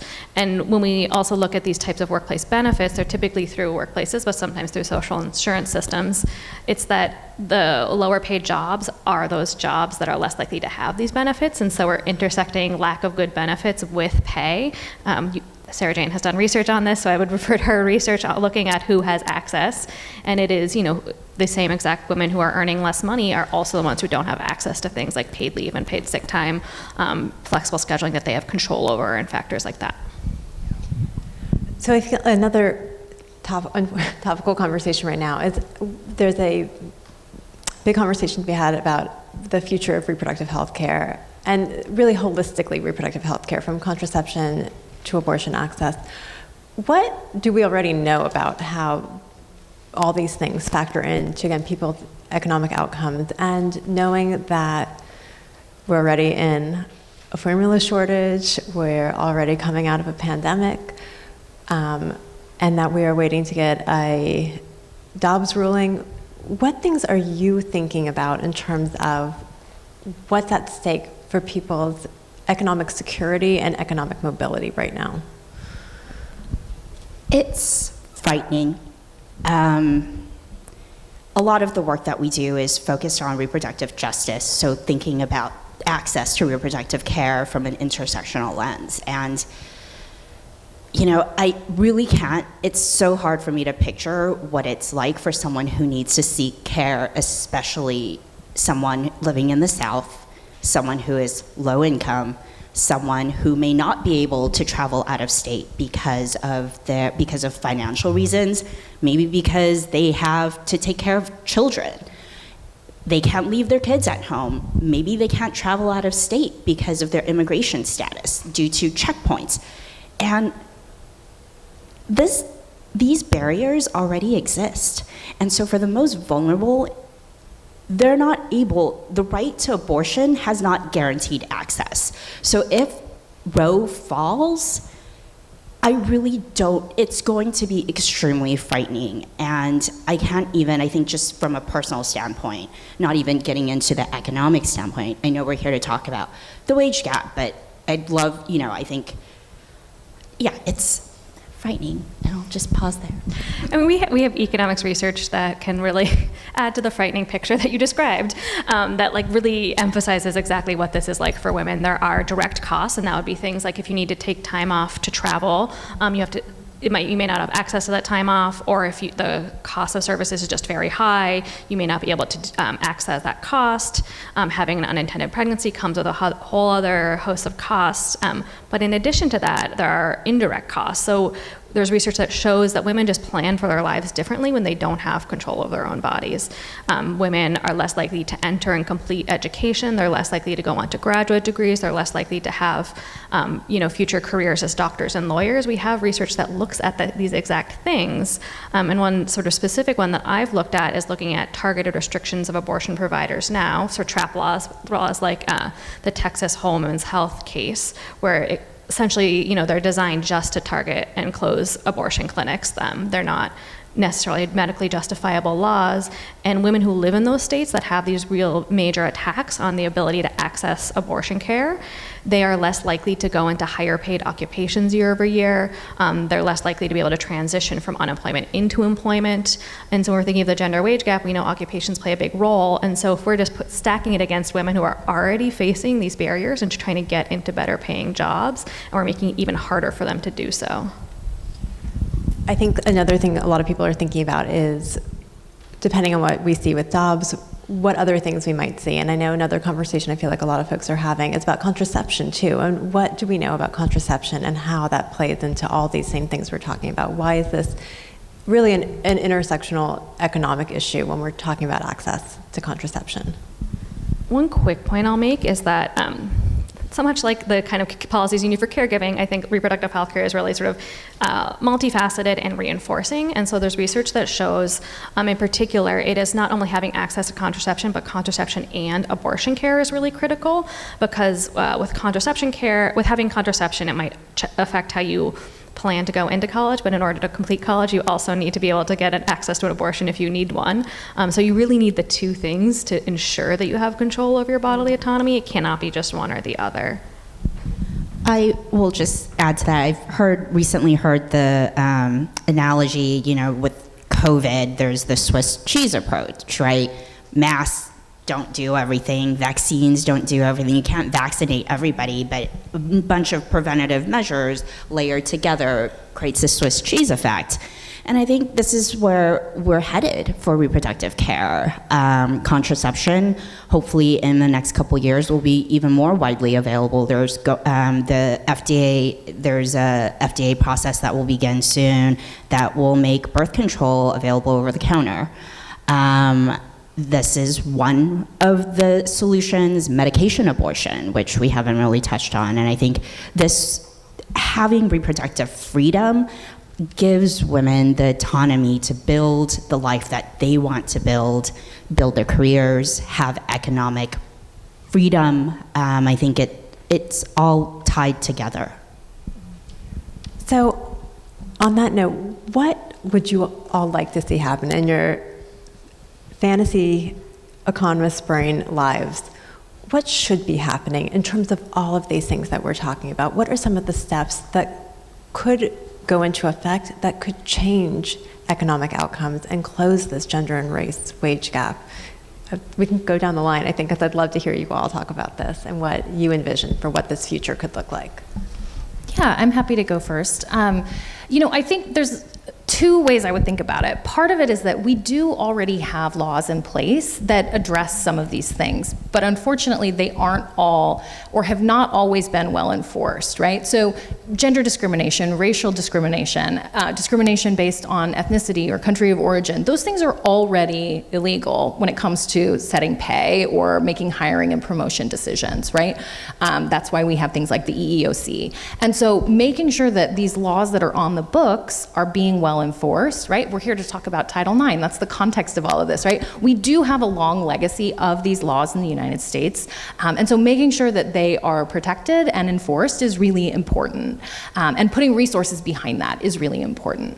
And then moving forward, there are still barriers that we need to break down. And I think for me, a lot of my work does focus on this issue of occupational segregation. And so thinking really critically about investments that are being made right now through things like the bipartisan infrastructure law, for example.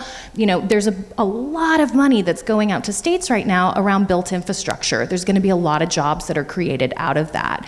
And so at the Department of Labor, we've created the Good Jobs Initiative to really be working with folks to make sure that those jobs that are being created are good jobs that pay a sustainable living wage, and making sure that those jobs are not just available to the folks who have typically held those jobs in the past, but opening them up so that women and more people of color can also be benefiting from these investments that we're making. So it's both about, making sure that the protections we have already stay strong and that we continue to enforce them to the, most effective ability that we can, but then also being forward thinking about where are these barriers and how can we continue to break them down as we move forward. That's a good question. I think similar to what Sarah Jane brought up is that there's things that we already kind of know what to do and there's laws around those things, but we could bolster those. And so two policies that we haven't touched on yet, but we know are really effective, particularly for women, are minimum wages and unions. And so these are things that do exist already, but they are greatly weakened. So how do we increase the ability of people to organize their workplaces, protect them against retaliation from employers? How do we raise the minimum wage so it keeps up with inflation and is enforced? That's another big problem, is that a lot of times employers do not actually pay the statutory minimum wage. They just break the law and essentially steal the money that their workers are owed. And so those are two big bodies in the workplace that I think would help. I also think on the other side, just raising the sort of universal outside option for workers. And so that would be things like making sure that everyone's lives are better, also gives them power in the workplace because they don't have to accept bad jobs and live paycheck to paycheck if they have access to adequate unemployment insurance, if they have universal health care, if they don't have huge debt burdens from student loans and things like that. So improving their outside conditions will also give them more power in the workplace to demand higher wages. Plus one to what Kate and SJ said. I'm going to go with a little bit of in a different direction here. I think the fight that we do at NWPOF is really focused on dispelling the model minority myth, because the model minority myth really invisibilizes those who are most impacted, so the folks that we're really talking about and focusing on here today. Even within our own community, there are huge disparities with the wage gap. Certain ethnic groups make $1.18 to the white male dollar. And yet there are certain ethnic groups that make under 50 cents.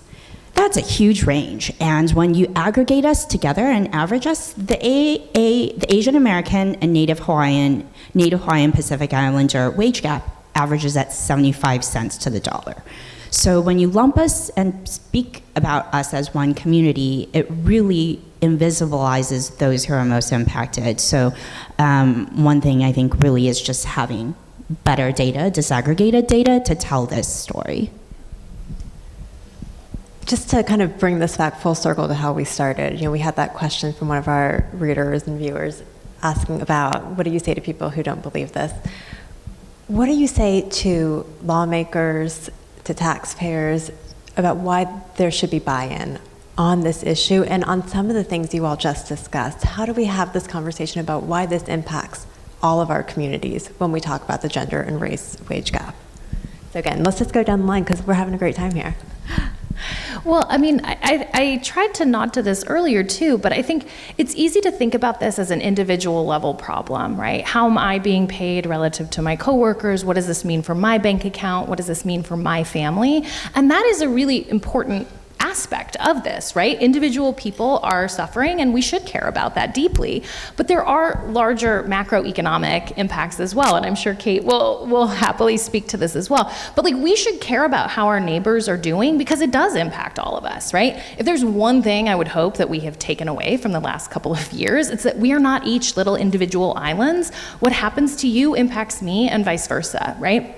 So if we want to have a strong, vibrant, growing economy, we need to lift everybody up, right? Inequality is not actually good for the economy, as it turns out, right? We could all be doing better if we were all doing better. And that can sound like sort of a silly soundbite, but it is true. There's a lot of data to back that up. So even if you don't see yourself personally reflected in some of these fights, it's still impacting you one way or another because we all still live in the same country and we're all still part of the same economy. So you should buy into it because it's touching your life whether you realize it or not.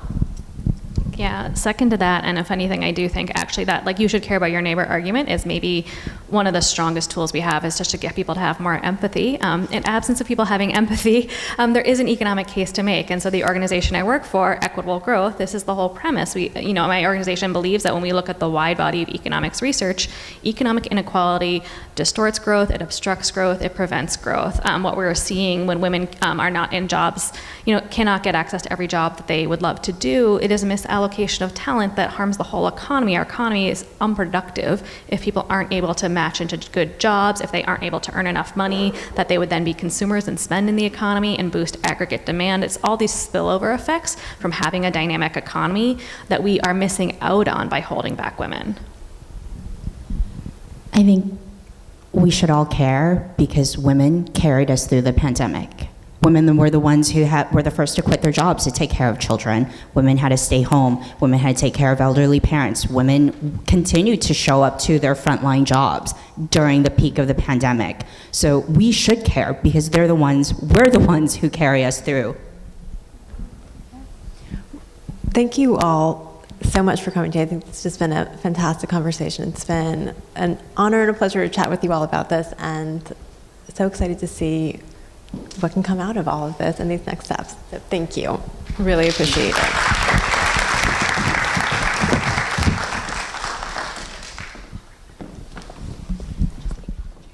Thank you all so much. That was a really illuminating conversation. Thank you, Jennifer, for moderating, and great to have you all here. Next, I'm excited to share a performance with 10-time Grammy-nominated singer-songwriter Brandi Clark. In just a moment here, she'll be performing the song Who You Thought I Was.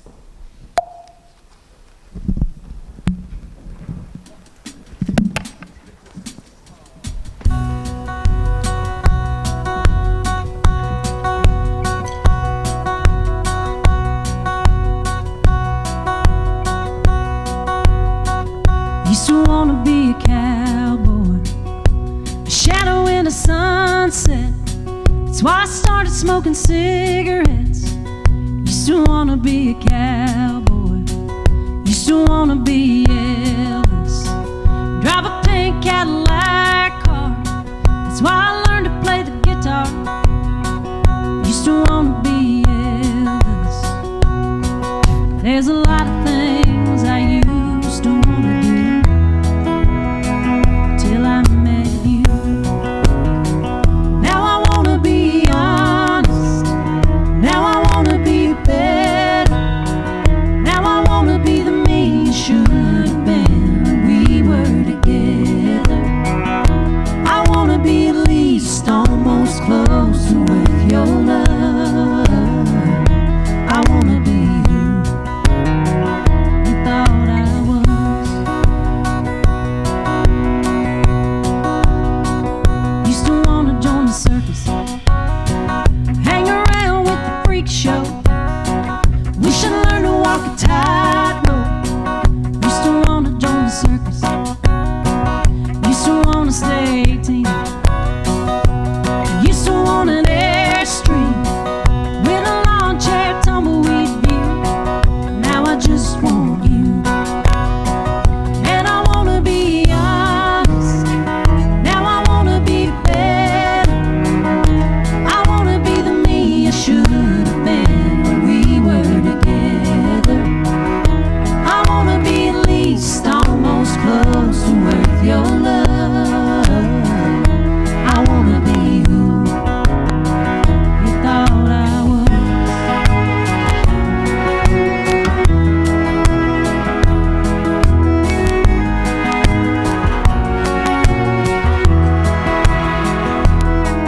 There's a lot of things I used to wanna be till you stopped loving me.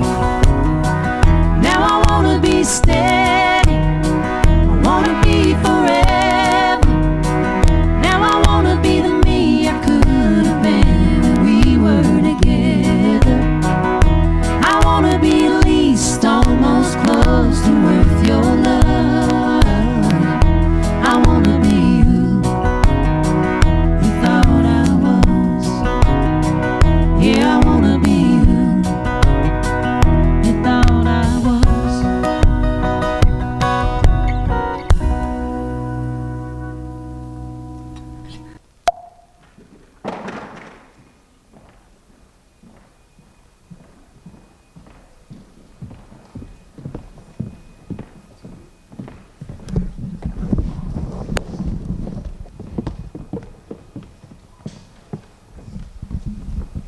Hello, everyone. How are we doing today? Good. Thanks for that excitement there. My name's Juana Summers, and I am the incoming host of NPR's All Things Considered.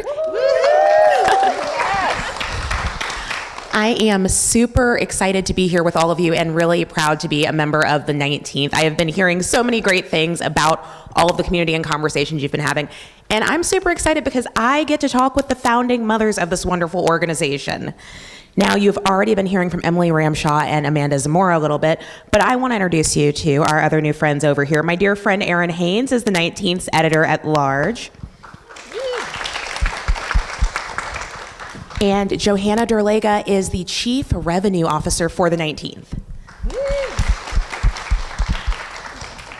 Now, I don't have a lot of time with these folks, and we have a lot to talk about, so I just want to jump right into it. I have been hearing so much about the 19th from before the site was even born, from my conversations with Emily and with Erin, and I have just known that this was something that we need in journalism, something that I need as an audience member. So I'm excited to bring you into some of the conversations I have been having with them. And y'all, I just want to start out with a little bit of a rapid fire question to begin. If you can believe it, this site has only been around for about 2.5 years, which feels crazy to me. To us. So maybe a little rapid fire here. Let's start. If you can think back to those early conversations 2.5 years ago, maybe in 2 or 3 words, what kind of qualities were you hoping that the 19th would bring to journalism? And Emily, you've got the mic in your hand, so I got to start with you. I was just thinking back probably to the days when I was like hitting you up trying to hire you. There's still time. Let's see. I thought about equity, I thought about opportunity, and I thought about representation. Those are my rapid fire 3. Yeah. I thought about empathy, nuance, and subversive. Ooh. I like that one. I thought it was time to change the narrative, and I thought that it was an idea that was very urgent, but also very overdue. I couldn't believe that nobody had ever thought of this before, but I was so glad that you two did. Erin never speaks in 3 words. Not possible. Audience focused and representation. So, Johanna, you mentioned representation, and that's the next thing I kind of want to talk about. One of the best things about watching the 19th grow is the fact that y'all have hired a lot of my favorite people working in this business, and the diversity of your staff, whether it is the people who are creating the journalism or all throughout the organization. And that is something that has clearly been an intentional part of growing this team. And so I wonder if y'all can talk a little bit about why that matters and how it affects the work that you do every day.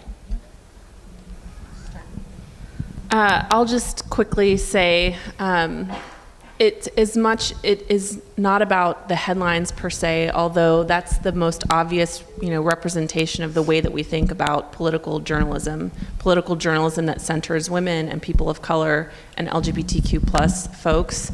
But in order to get those headlines, it's also about the team and the culture and the way we go about doing the work. And so I think that has been baked into the foundation of the 19th and our mission, but also as every new person comes on board, being open to their lived experience, creating the kind of space that empowers people's points of view and their voices even when they are at odds, kind of embracing that tension. That is the creative tension that I think this industry that all of us need in order to kind of break through a lot of dysfunction in legacy media and in other spaces to create something new and better.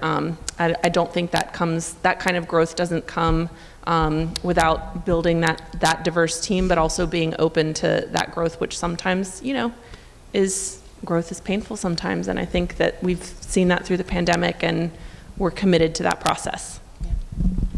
I think from the very beginning of my conversations with Emily and Amanda, knowing that equity was going to be at the core of who we were going to be as a newsroom, not knowing necessarily how we were going to get there, not knowing necessarily what that was going to mean, but knowing that was what was wrong with political journalism. Frankly, it's been too white and too male for too long. It remains that way. And the fastest way we felt like for it to be different was for us to start over. And so, that is what we did. People talk a lot, as Amanda mentioned, about, bringing your lived experience to work. But I think that is something 2 years plus into this, we are really walking the talk on that. And you don't get the kind of coverage that you see us putting out every single day without a diverse set of lived experiences that not only do we value as colleagues, but I think really helps our audiences appreciate the voices that we bring into this democracy that have previously just been unseen and unheard.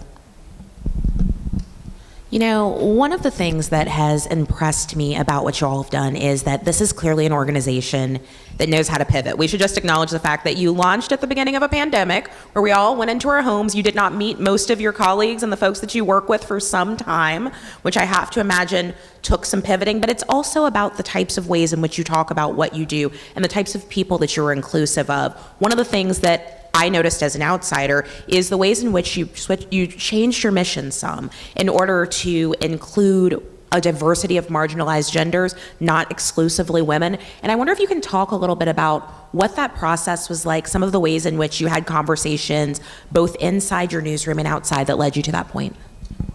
I'm happy to kick off with that. I think, look, the vision for the 19th in the early days was not the most inclusive vision, honestly. It was, in many ways, it was like me in the middle of the night thinking we needed a news organization that centered women. And then working with Amanda, it became, far more expansive to thinking about the intersectionality and thinking about who we are aiming to serve. And, could we specifically aim to serve an audience that included more women of color? And then in the early days of our staff, first of all, I credit a lot of this to our extraordinary staff and the people who were very collaborative on our team in helping us think about what a more expansive future for this organization could look like. And the reality was that women are not the only people marginalized by their gender, right? And so for us to be able to say and to sort of draw our line in the sand and say that we don't just serve women, we serve anybody who is pushed down by the power of the patriarchy, and that includes trans people, that includes non-binary people, that includes the LGBTQ community writ large. That was a big and critical pivot for us, and I think something that honestly wasn't just the right thing for the 19th, it was the right thing for this industry. And if you look at the extraordinary work we do that serves the LGBTQ community, I think it is second to none. The other big pivot we made was around January 6th, and when the founding mothers got together and basically said, you know what, our original mission statement said that the 19th is not just nonprofit, it is nonpartisan, and we felt like the terminology nonpartisan really had been sort of co-opted to mean both sidesism, and we weren't going to play that game, you know? There were truths and there were lies after January 6th, and the 19th drew a line in the sand, said, there are things we're not afraid to stand for. We think it's okay for a newsroom to stand for gender equity and racial equity and human rights, and also for facts and truth and science and evidence. And we're going to say now that we are firmly an independent newsroom, and we mean that's a lowercase I, not a political affiliation, but for us it means we retain the right to full independence as a newsroom. You know, I want to stay with that for a second. All of us have worked in legacy newsrooms before, where the idea of declaring that independence, of shedding that label of nonpartisan, I think we use as a crutch far too frequently. Was that uncomfortable for you, for any of you? What was that like? For me, for sure. I spent my entire career in Beltway Media, and everything is nonpartisan. I mean, if you want to succeed fiscally, financially, you're nonpartisan. So it was an adjustment. It's still an adjustment for me. But I see such value in it right now, and I think the fact that we do stand for something so important is what really carries us through. And as we think about our financial future, right? Especially if we're thinking about corporate and advertising and sponsorships, that this is something that's going to take education and why we stand for what we do and why it's so important for us to do it. Yeah, and I think that, what I would add to that is, what we stand for is democracy. We are a newsroom that is named for an amendment around voting. So, to both sides, something like the issue of voting rights and protecting people's access to the ballot, no matter who they are, that is something that, I'm not going to be objective about, right? And would not want other folks to be objective about. But listen, at the end of the day, what we are doing really, I think, hews to the core tenets of what we do in this profession. We are really trying to leave behind the most honest and accurate record of who and where we are as a country, right? And that is the thing that we are focused on. And so I think that our mission, the adjustments that we've made to our mission really more clearly reflect that goal for us as we try to do this work differently. I want to move now to talking a little bit about the coverage moving forward, and I want to start with the pandemic. I don't want to suggest that the pandemic is over. It is far from it, but we are moving into a new phase. We are on the horizon of some of the youngest members of our society being able to be vaccinated, thank goodness. Hallelujah. Amen to that. And one of the things I have loved is that you all have pointed out in your journalism over and over again how folks from marginalized backgrounds have been disproportionately affected across the board by this pandemic. I'd love for you all to talk a little bit about what we might see next in your coverage of the ongoing effects of this pandemic on the audience that you serve. Well, we were just talking about the pay gap earlier today and also yesterday, and the fact of the matter is that we're not out of this pandemic yet, and haven't fully recovered in any which way, economically, physically, mentally, and here we are on the verge of a recession, and the folks who were set back now are going to be grappling yet again, behind where they started going into the pandemic. And I just think, again, as we heard earlier, the pandemic exposed a lot of inequity that has been, persistent yet ignored. And so now, we're talking about these issues. The 19th is committed to keeping, focusing on these communities and these issues, but what's next in terms of policy? It's just being persistent in our coverage to really maintain a focus and centering folks who are, not only struggling in the day-to-day, but like looking at the magnitude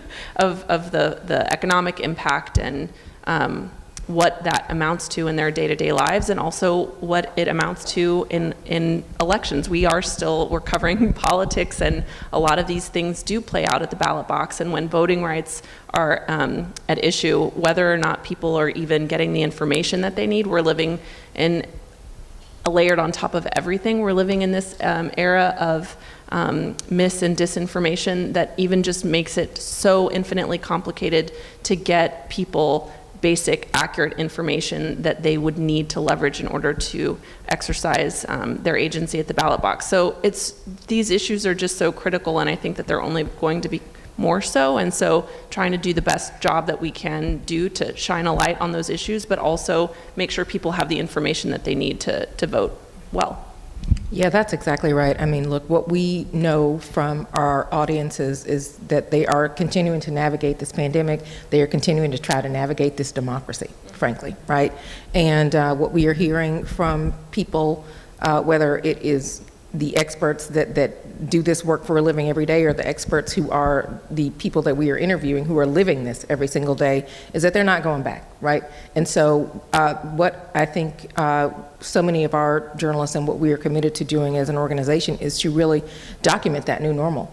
The ability that we've had, especially in this virtual environment, has really been incredible to me to create community where people, even in this isolated virtual environment, have felt seen, who don't feel as alone or as isolated, because these shared experiences that we have been able to amplify through our journalism are helping them to have helped them to figure out these last 2 years. Like, we want to carry that forward, even as we are still in the midst of this pandemic, but as we emerge to whatever the new normal is going to be for all of us. You know, as I think about what types of stories are on the horizon, one of the big things I know that has been on a lot of our minds is the upcoming Supreme Court decision on abortion, which will affect the lives of millions of Americans. And I have to imagine there are a lot of people who are going to be turning to the 19th to help understand what that means for them, the politics, the lived impact. Can you talk a little bit about how this organization is preparing to meet that moment, no matter what happens in perhaps a few weeks even? I mean, I would say this story for our organization is a full court press. You know, when you get ready for a major national news event, in a lot of newsrooms, you have people from across departments who are touching these particular stories. For us, you know, abortion is not just a reproductive health story. It's not just a gender and health story. It's an economic story. It's a higher education story. It's a public education story. It's an economic, you know, the economic outcomes are obviously intense. It's a pay gap story, as we were talking about just a few minutes ago. I mean, when the news leaked several weeks ago, it was almost every reporter in our newsroom was engaged in this story in one way or another. And that's, look, the really beautiful thing about working at a news organization like ours is people just, even though you're virtual, everybody just sort of like comes out of the woodwork and is throwing in, and it's trying to figure out their way into this story, their angle in this story. Clearly a story that also deeply affects the LGBTQ community. And so for us, I think whether it was a couple of weeks ago or literally every day that there's, the Supreme Court decisions drop and everybody's sitting on Slack, like watching SCOTUS blog refresh and refresh and refresh. This is, I mean, I would say this is probably like the story of my lifetime. You know, I think many of us are operating in spaces where I live in Texas. You know, Amanda and I live in Texas. I'm in a state where my daughter has fewer rights than my mother did. And it is pretty extraordinary to be living through this time. I mean, I hate to say that the 19th was made for this moment because that's cliche, but thank God the 19th exists for this story. Johanna, can we talk about money? Please. Yes, my favorite topic. The 19th obviously exists because of the support of members, but also corporate sponsorships, philanthropy. What are you looking at on the horizon in terms of what sustains the important work that you all are doing? Do you see any changes to that? What's exciting you right now? Well, I'm so grateful that we're a diversified nonprofit model. There's no way we probably would have survived trying to launch in a pandemic if we were a straight for-profit news organization relying on corporate sponsorships and advertising. So that excites me moving forward because things ebb and flow. And so we do have a lot of different areas where we can, look at where is the growth, where should we dig in?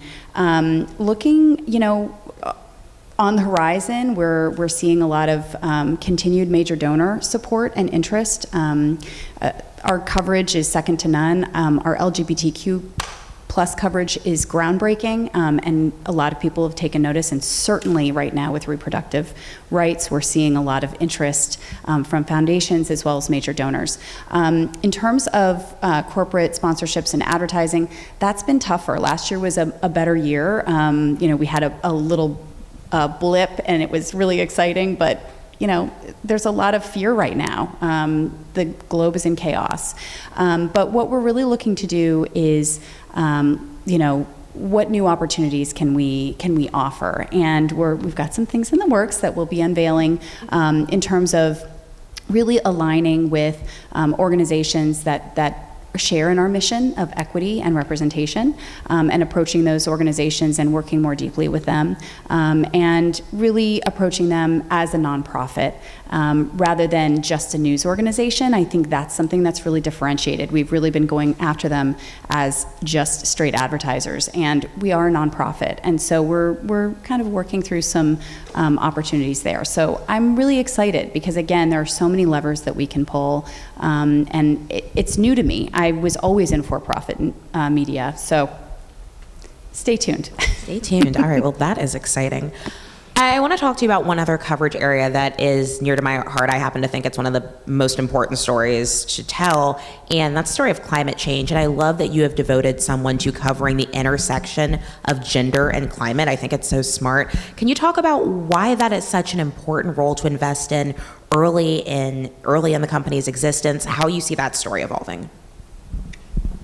Yeah, I mean, look, shout out to Jessica Cutts, our climate reporter. Please follow Jessica if you are not already doing that. Environmental justice is an issue for this democracy. It is gendered.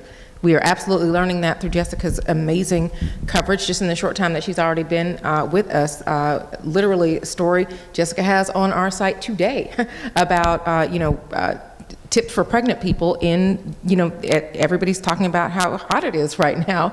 Like, that is an issue. If you are a pregnant person right now, you definitely know how hot it is, right? So, no, but I mean, whether it's the first responders in a natural disaster who are having to deal with the gendered aspect of that, I just feel like I was so glad that we were able to add that beat as a priority topic for us, because I think that, as a newsroom, we thought that climate and gender were important, but really having that affirmed through the coverage has been deeply gratifying to see, and not just from a newsroom standpoint, but also in terms of our audience saying that this is really coverage that resonates with them, and they're able to start thinking about climate in different ways because of the coverage that we are doing.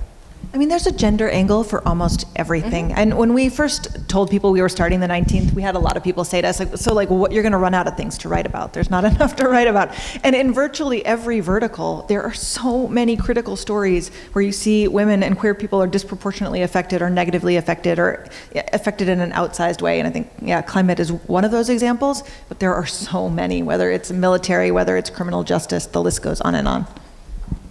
I want to talk about, Erin, you mentioned earlier the fact that even though we have all been spread apart, we've been unable to gather in person. I know this, at least for me, this is my first in-person event in a very long time. But you all have managed to create community around the work that you do, even virtually. Can you talk a little bit about how you've been able to do that and what makes the community that you all have built different? Yes. So first of all, let me just say I want to piggyback on what Johanna was saying about the support that we have gotten. One thing that has been very surprising but also deeply affirming and gratifying has been the support of our members.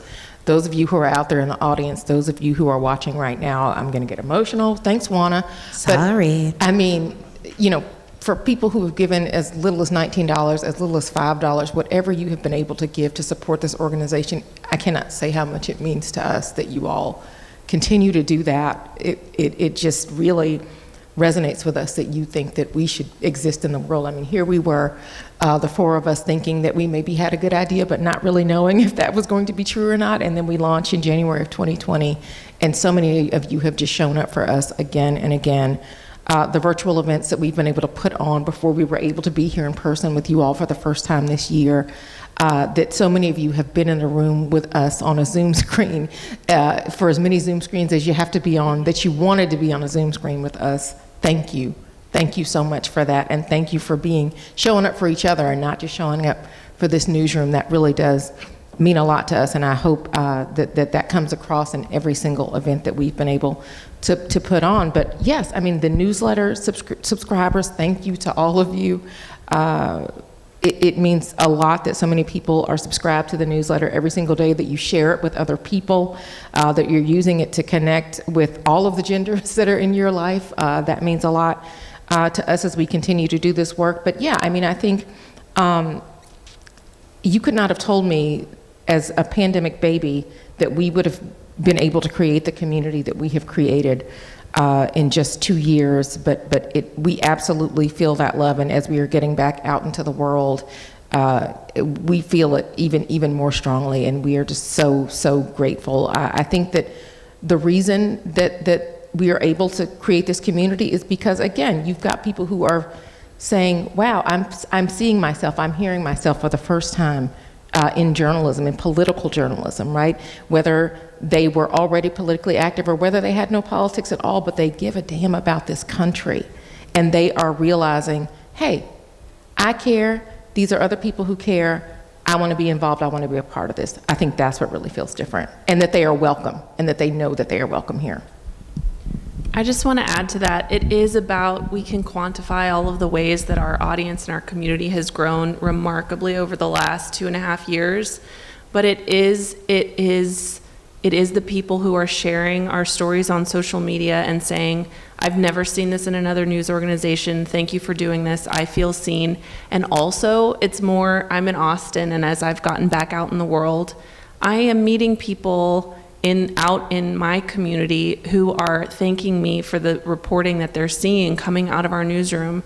And we're talking about, transgender teens who are reading our coverage. We're talking about, women of color, other Latinas in my community who may or may not be following politics the way that Inside DC is like plugged into politics. But like, I'm telling y'all, where I live and where I sit, people are gravitating towards our take on political journalism exactly because they are connecting with it on a very personal level, and it's so powerful. And I think I'm really just looking forward, the more that we can get out into the world, even today, and the conversations and the connections that we're able to achieve by being in the room with all of you, we're just really excited to build on the quality of that relationship as we grow. All right, friends, we've got about 2 minutes left here, so I kind of want to close the conversation the way we started, with another round of rapid fire. I'll try to follow directions. Sorry, Erin, again. So you've been around for 2.5 years now, and I want to urge you to think really big and think about the next 2.5, the next 3 years. And I promise when I ask you this question, I will not hold you to any of the answers when we hang out again in 2.5 or 3 years. But what is on the wish list? Thinking big is what brought us the 19th. What is on the wish list for the next iteration of the 19th? I'm going to say a sports reporter, but nobody else is going to follow me up on that yet. So no, I mean, I will up my membership. Great. Maybe you can just underwrite it. I would say for me, it is lasting sustainability, knowing that we have the runway in this organization to feel safe and secure from now till kingdom come. I've been on a major partnerships like research binge, and I really just want to figure out how we fit into this ecosystem of publishers around the country who are already doing really great work, and how can we amplify their excellent ground level journalism, and how can we take some of the resources that we have in our newsroom to help amplify that work and to enhance our journalism. I think we're doing a really terrific job, changing the game in national politics and policy, but our reporters are all over the country, and I'm just really excited to see what it looks like to be in collaboration with other publishers and in these spaces that we live in. Continuing to change the narrative around who gets to participate in this democracy and who gets to say what leadership is going to look like and who gets to stand for leadership. We are already smashing notions of electability, smashing notions of who and what a voter looks like in this country, and I know that by the time we get to 2024, I will not feel like I felt going into the 2020 election, and when you and I were out on the campaign trail and what that looks like and feels like. So looking forward to that. All right, bring us home, Johanna. So one of the things I love about the 19th is the sense of belonging that we are building, we have built and are building internally. And one of the things that I'm really excited about, in addition to sustainability, of course, is returning to in-person and going around the country and being able to create that sense of belonging, which I think we already have externally, just continue to grow on that, create that community. What a great note to leave it on. Thank you all so much. Thank you to Emily, Amanda, Erin, Johanna. Thank you for the 19th. Thank you.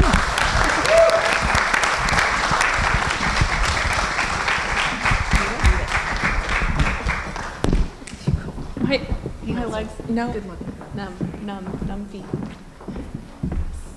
sleepy feet. Thank you, Juana. Alrighty, for our final conversation of this year's 19th Represent Summit, we're talking to two legal heavyweights who are in the trenches fighting for gender and racial equality on multiple fronts. How are they addressing current challenges while also preparing for what comes next? Please welcome Fatima Goss-Graves, President and CEO of the National Women's Law Center, and Maya Wiley, President and CEO of the Leadership Conference on Civil and Human Rights, for a conversation on the legal fight for gender equality with the 19th's health reporter, Shefali Luthra. Shefali?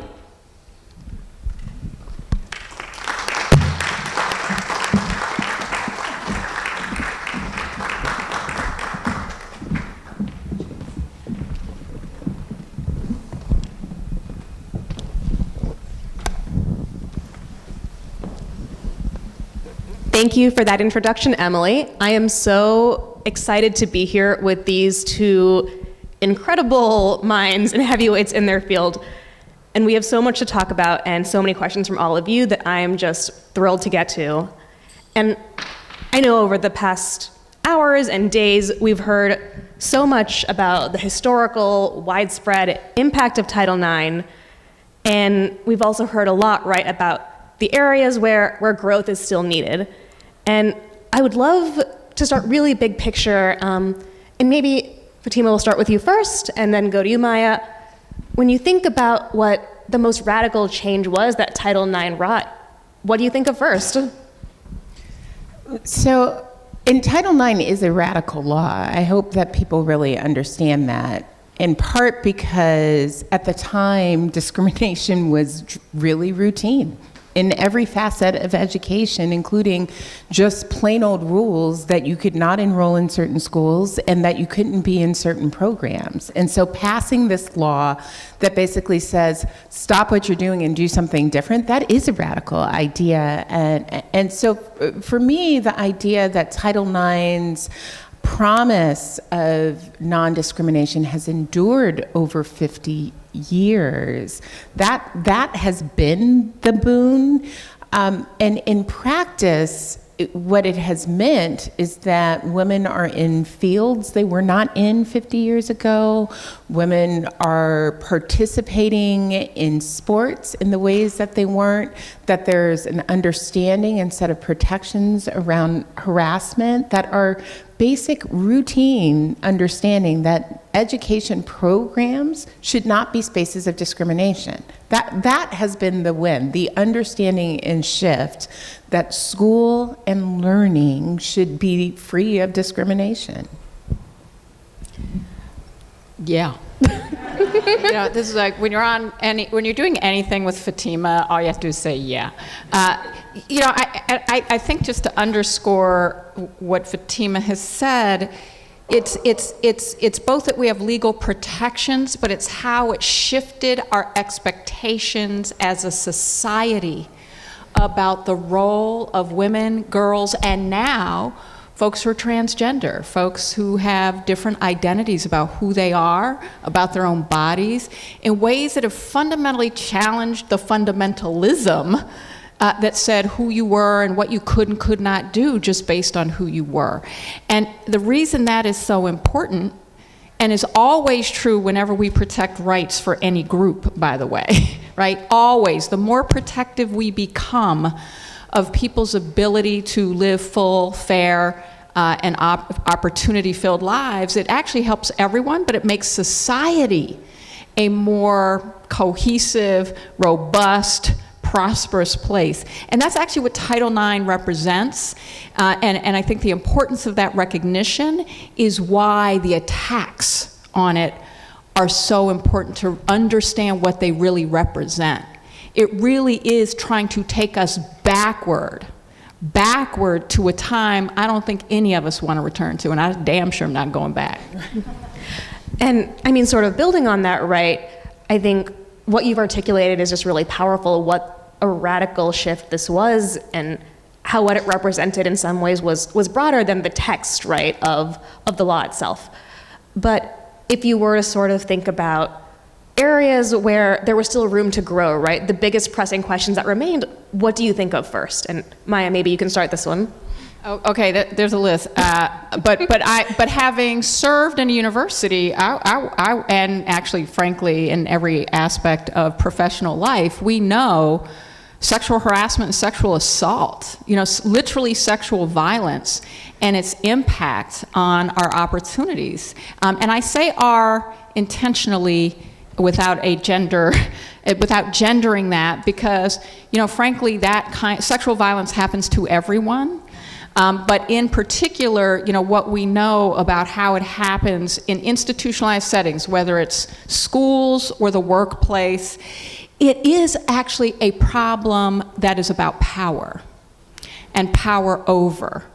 And it was one of the things we had not, and lots of fights and incredible work, including by organizations like Fatima's, and many organizations to actually say, no, we have to extend these protections through regulations and actually enforce a different kind of accountability to how we're protecting and also enforcing and punishing, quite frankly, whether it's with job loss or getting expelled, but punishing folks who transcend those boundaries and hurt people.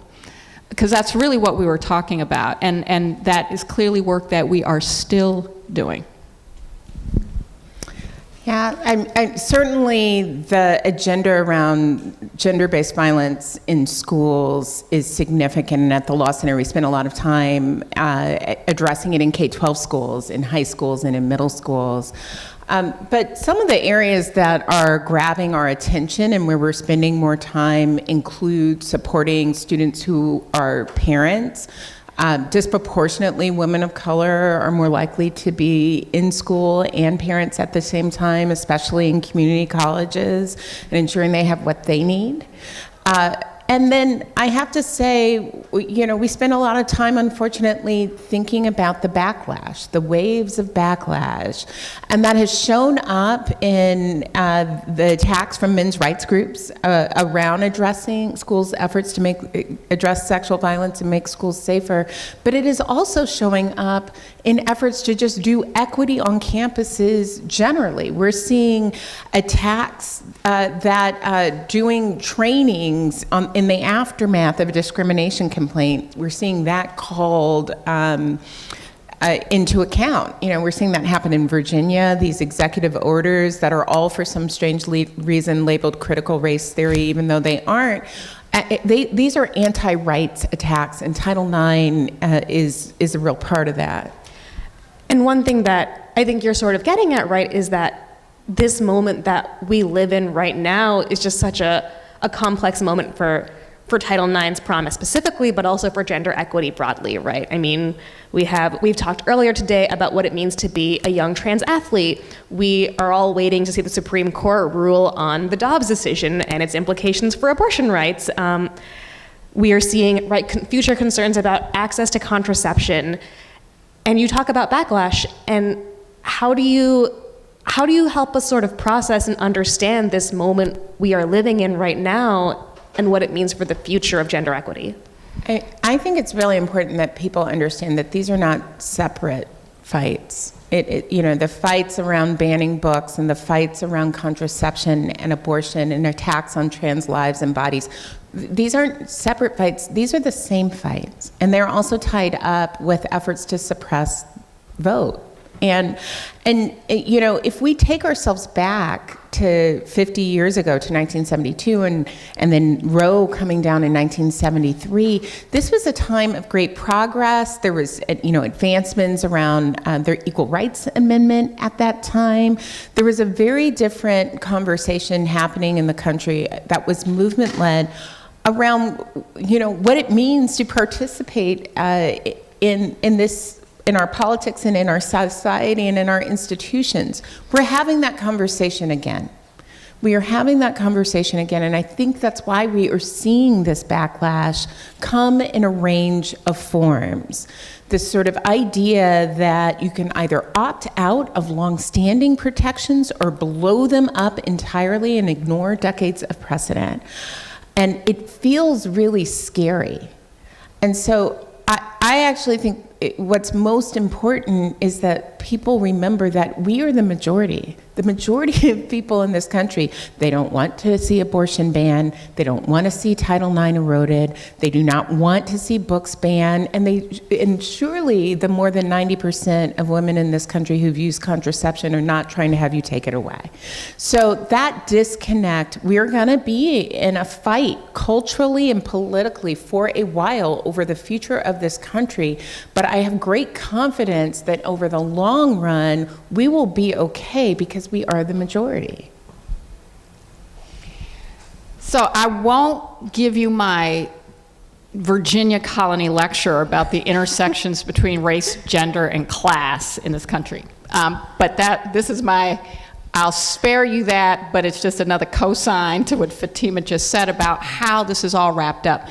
I want to use the attack on abortion in this context of why it ain't just about abortion, even though that's a critically important and fundamental right?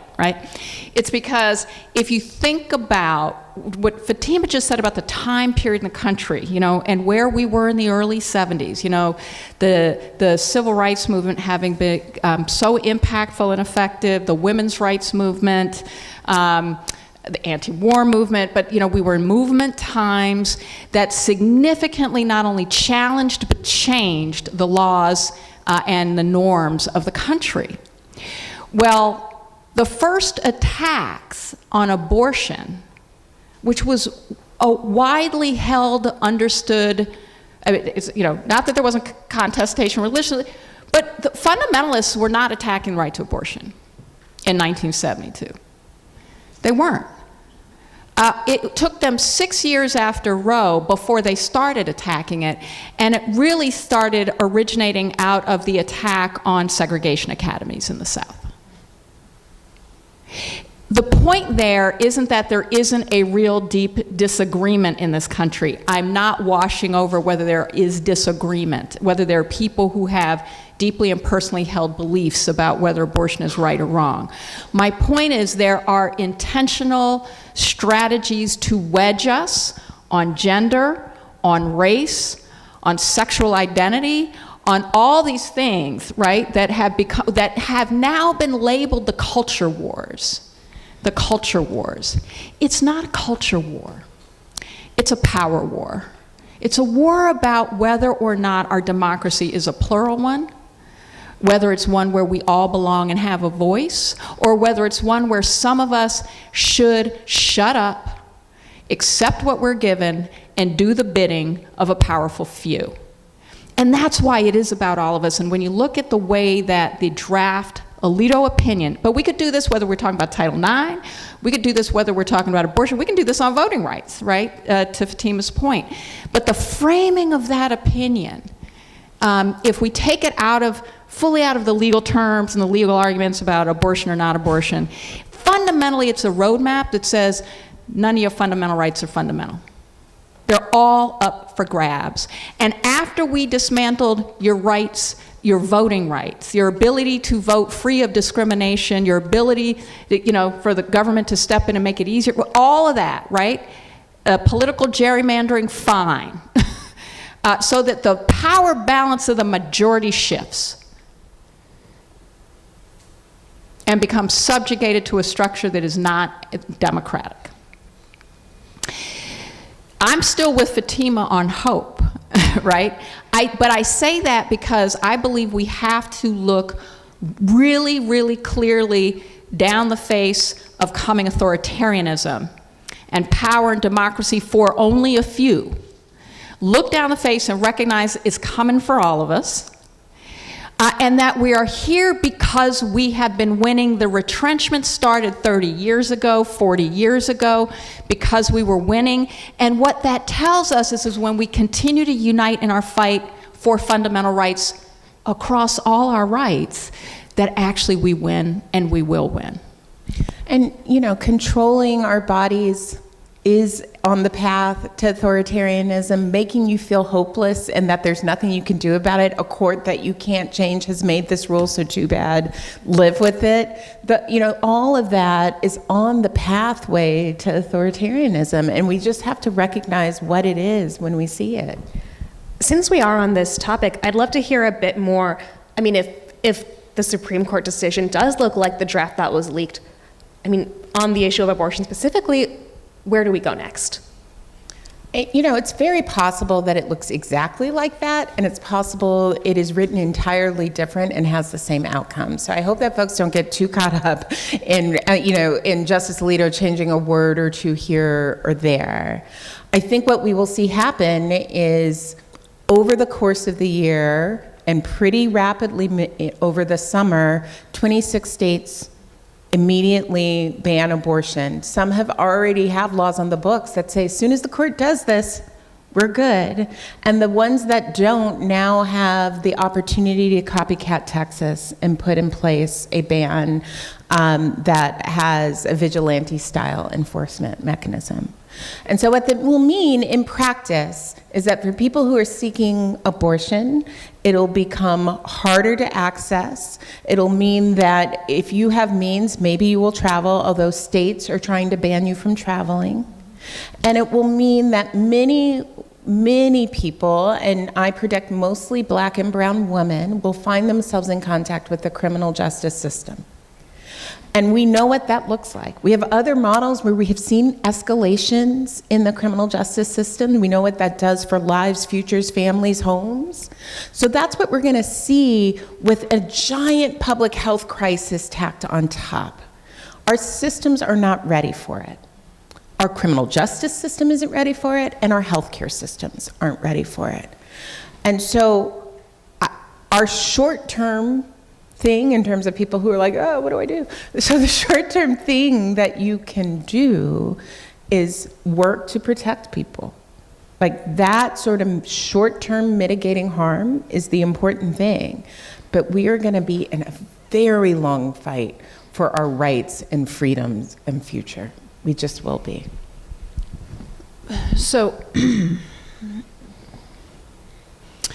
I'm privileged to serve in a 72-year-old civil rights and human rights coalition of 230 groups, 230, that spans all of the issues and work we're talking about, right? And that is increasingly, has always been, because it's a coalition by definition, but it has increasingly been working even more collaboratively and strategically because it's all about all of us. And I think it's so important to do the protection. The protection is also on all these issues. Because we're already hearing from Black women who are organizing in the South just to do, voter registration and get out the vote, that they're unsafe doing that. So the protection starts all across the board with, and women's leadership has been critical on all these issues, right? Which we also should acknowledge. But here's my point. The fight goes to the states. We fight we protect in the states, and we fight in the states so that we're coming back to the federal government to say, we're building our power, and yes, you will, because we will not stand for this. And one of the thing that we should recognize about dark days, and we are in dark days, which is why we have to think fundamentally about protecting people. We're not going to pretend the sun is shining all day, every day, because it's not on too many people.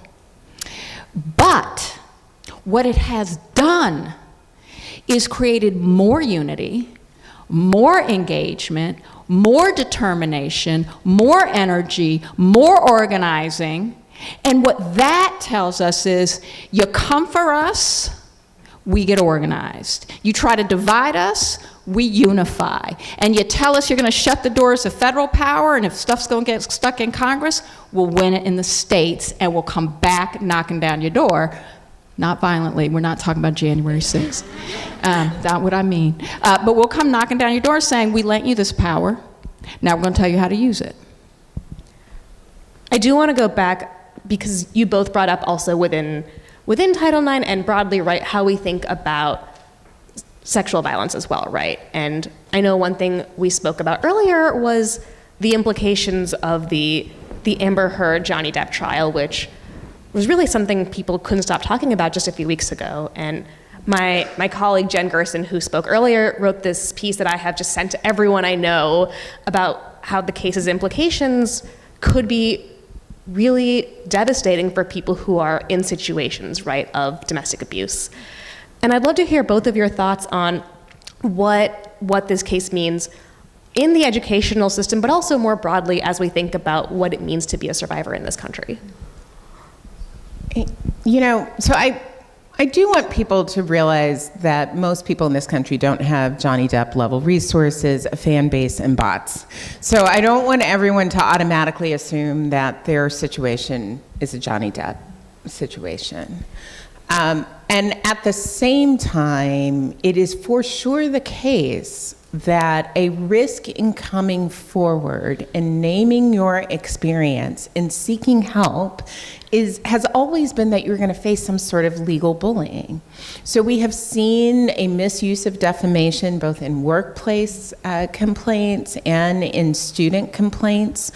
And it's one of the reasons, frankly, that we launched Time's Up Legal Defense Fund, is so that people who are speaking out and saying Me Too might have attorneys as they were doing so.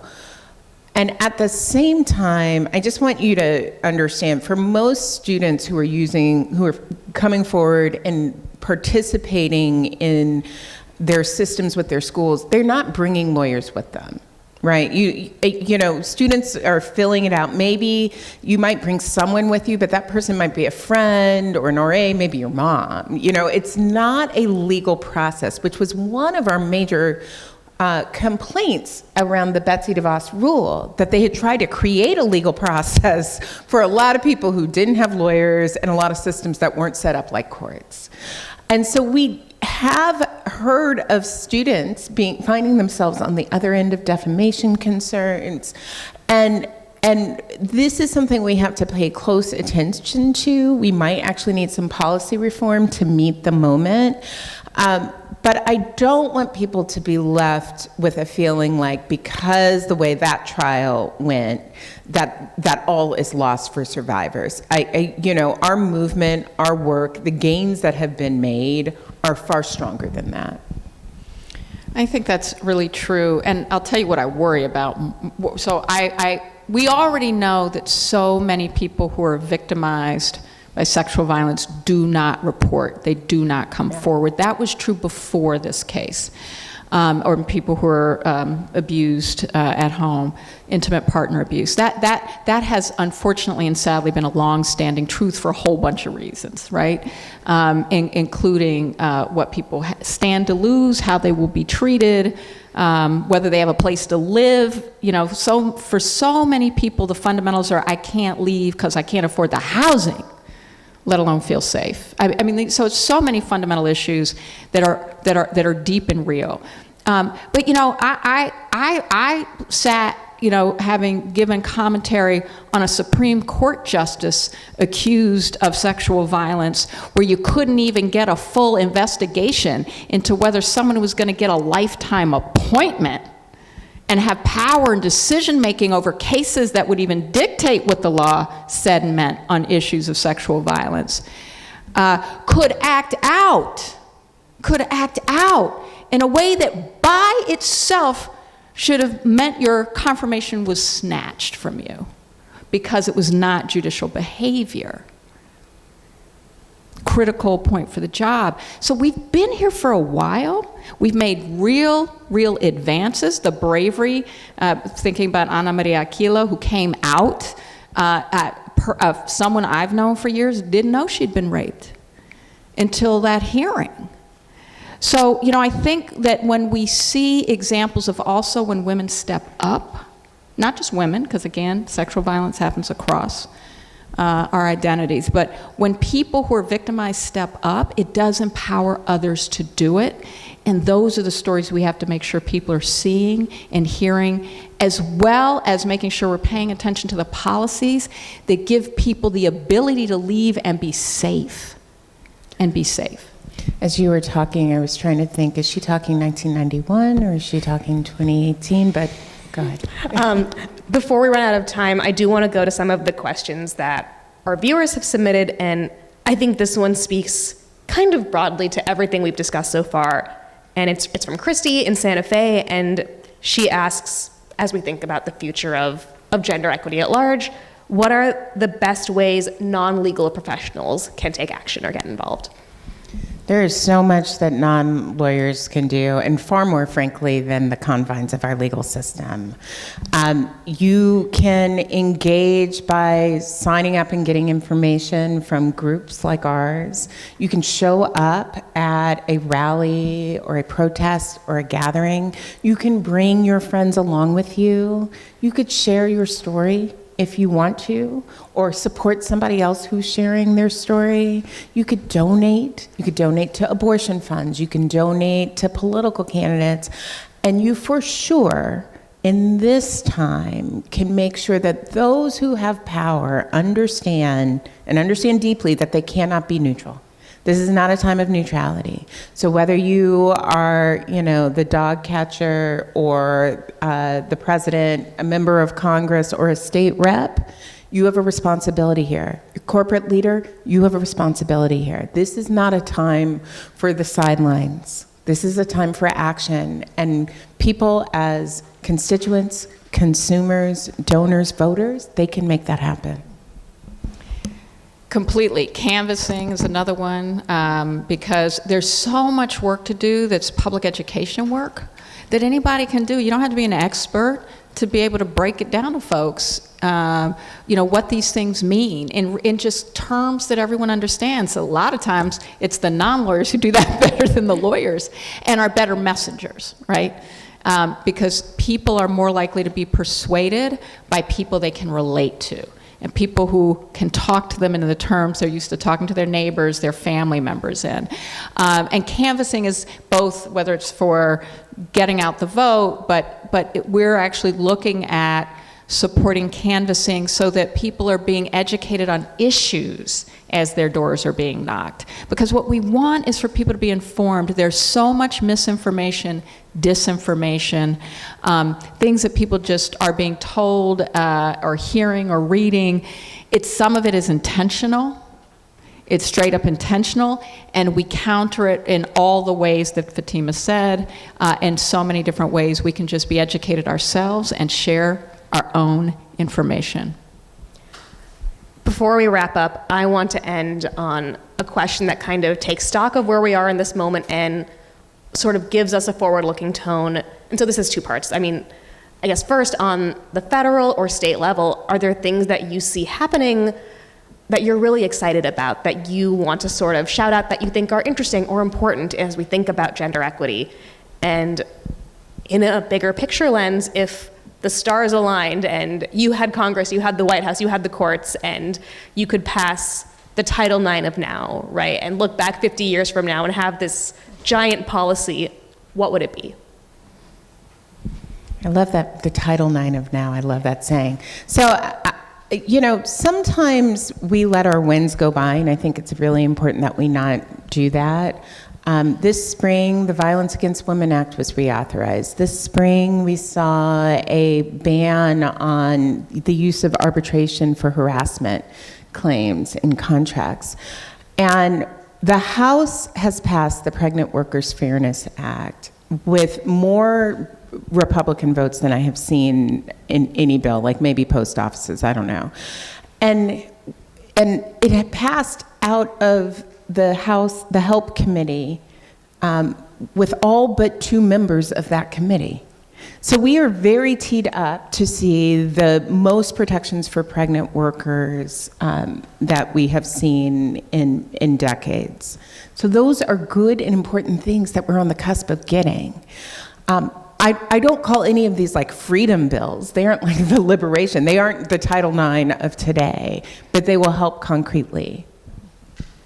Yeah, first of all, we also should remember in the context of abortion rights, all the states that are moving quickly, rapidly to expand them, right, in response to the states that are working to undermine them. That's really important, and California is actually working to be a place and encourage and support people to come and get an abortion in California.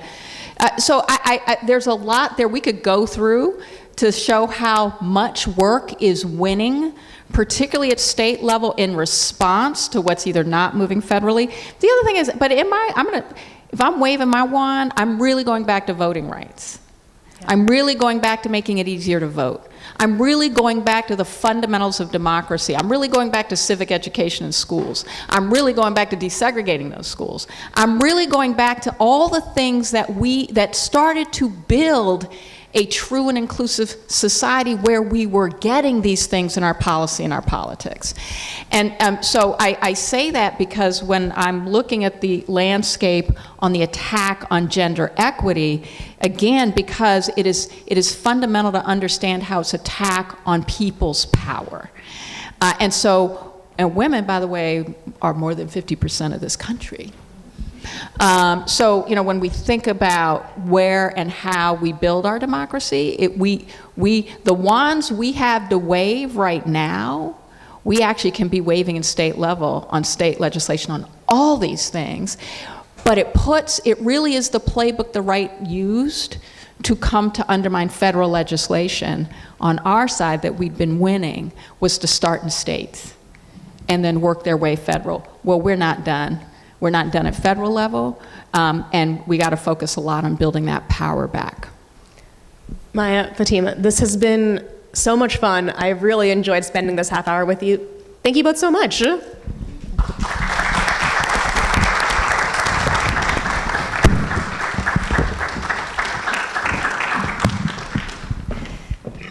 Thank you so much. Thanks all of you. Thank you, Fatima, Maya, and Shefali for that really powerful conversation. That actually wraps up our 3rd annual summit and our first ever in-person event. It has been really incredible to finally be with all of you in the flesh.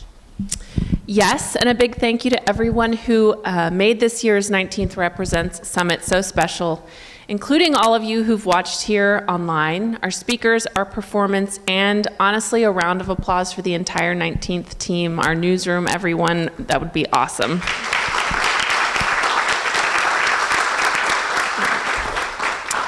Another big thanks to our presenting sponsors, the Impact Seat Foundation and the Walton Family Foundation, and our supporting sponsors, the Barbara Lee Family Foundation, the Girls' Rights Project, the Lumina Foundation, and the Tory Burch Foundation. We would also like to thank our media partner, USA Today, our academic partner, Arizona State University, and our community partner, the Martin Luther King Jr. Memorial Library here in Washington, D.C. If you liked what you saw this week, we hope that you'll join the 19th. We're a member-supported newsroom, and we simply cannot put on events like this without the support of people like you. You can join by donating now at 19thnews.org/membership, and you can also support our nonprofit newsroom by signing up for any of our free newsletters at 19thnews.org/subscribe. And speaking of our subscribers, we've got one last item of business before we break for the day. That's to tell you who's going home with our summit giveaway. So, it's right here. Ha! They're so good. All right. The person who is taking home our beautiful curated gift basket with some really sweet 19th swag online is Annie from Apex, North Carolina. I don't know your last name, Annie, but I do know that you're in North Carolina, and I hope that you're watching now. We've got some really fun things headed to you. And in person, who's Kara from DC? Is Kara from DC still here? Should we clap for Kara anyway? Oh, hi. Yay. Looking forward to gifting you. Thank you for being here. Thank you for signing up. And to those of you who are with us in person, we hope you will please join us outside. I know if you're all as chilly as I finally am in here, join us outside on the 5th floor patio for a closing reception this evening. And to those joining us virtually, thank you so much for spending Friday afternoon with us, spending the rest of the week with us, and we will see you next year. So we'll see you all outside in a minute.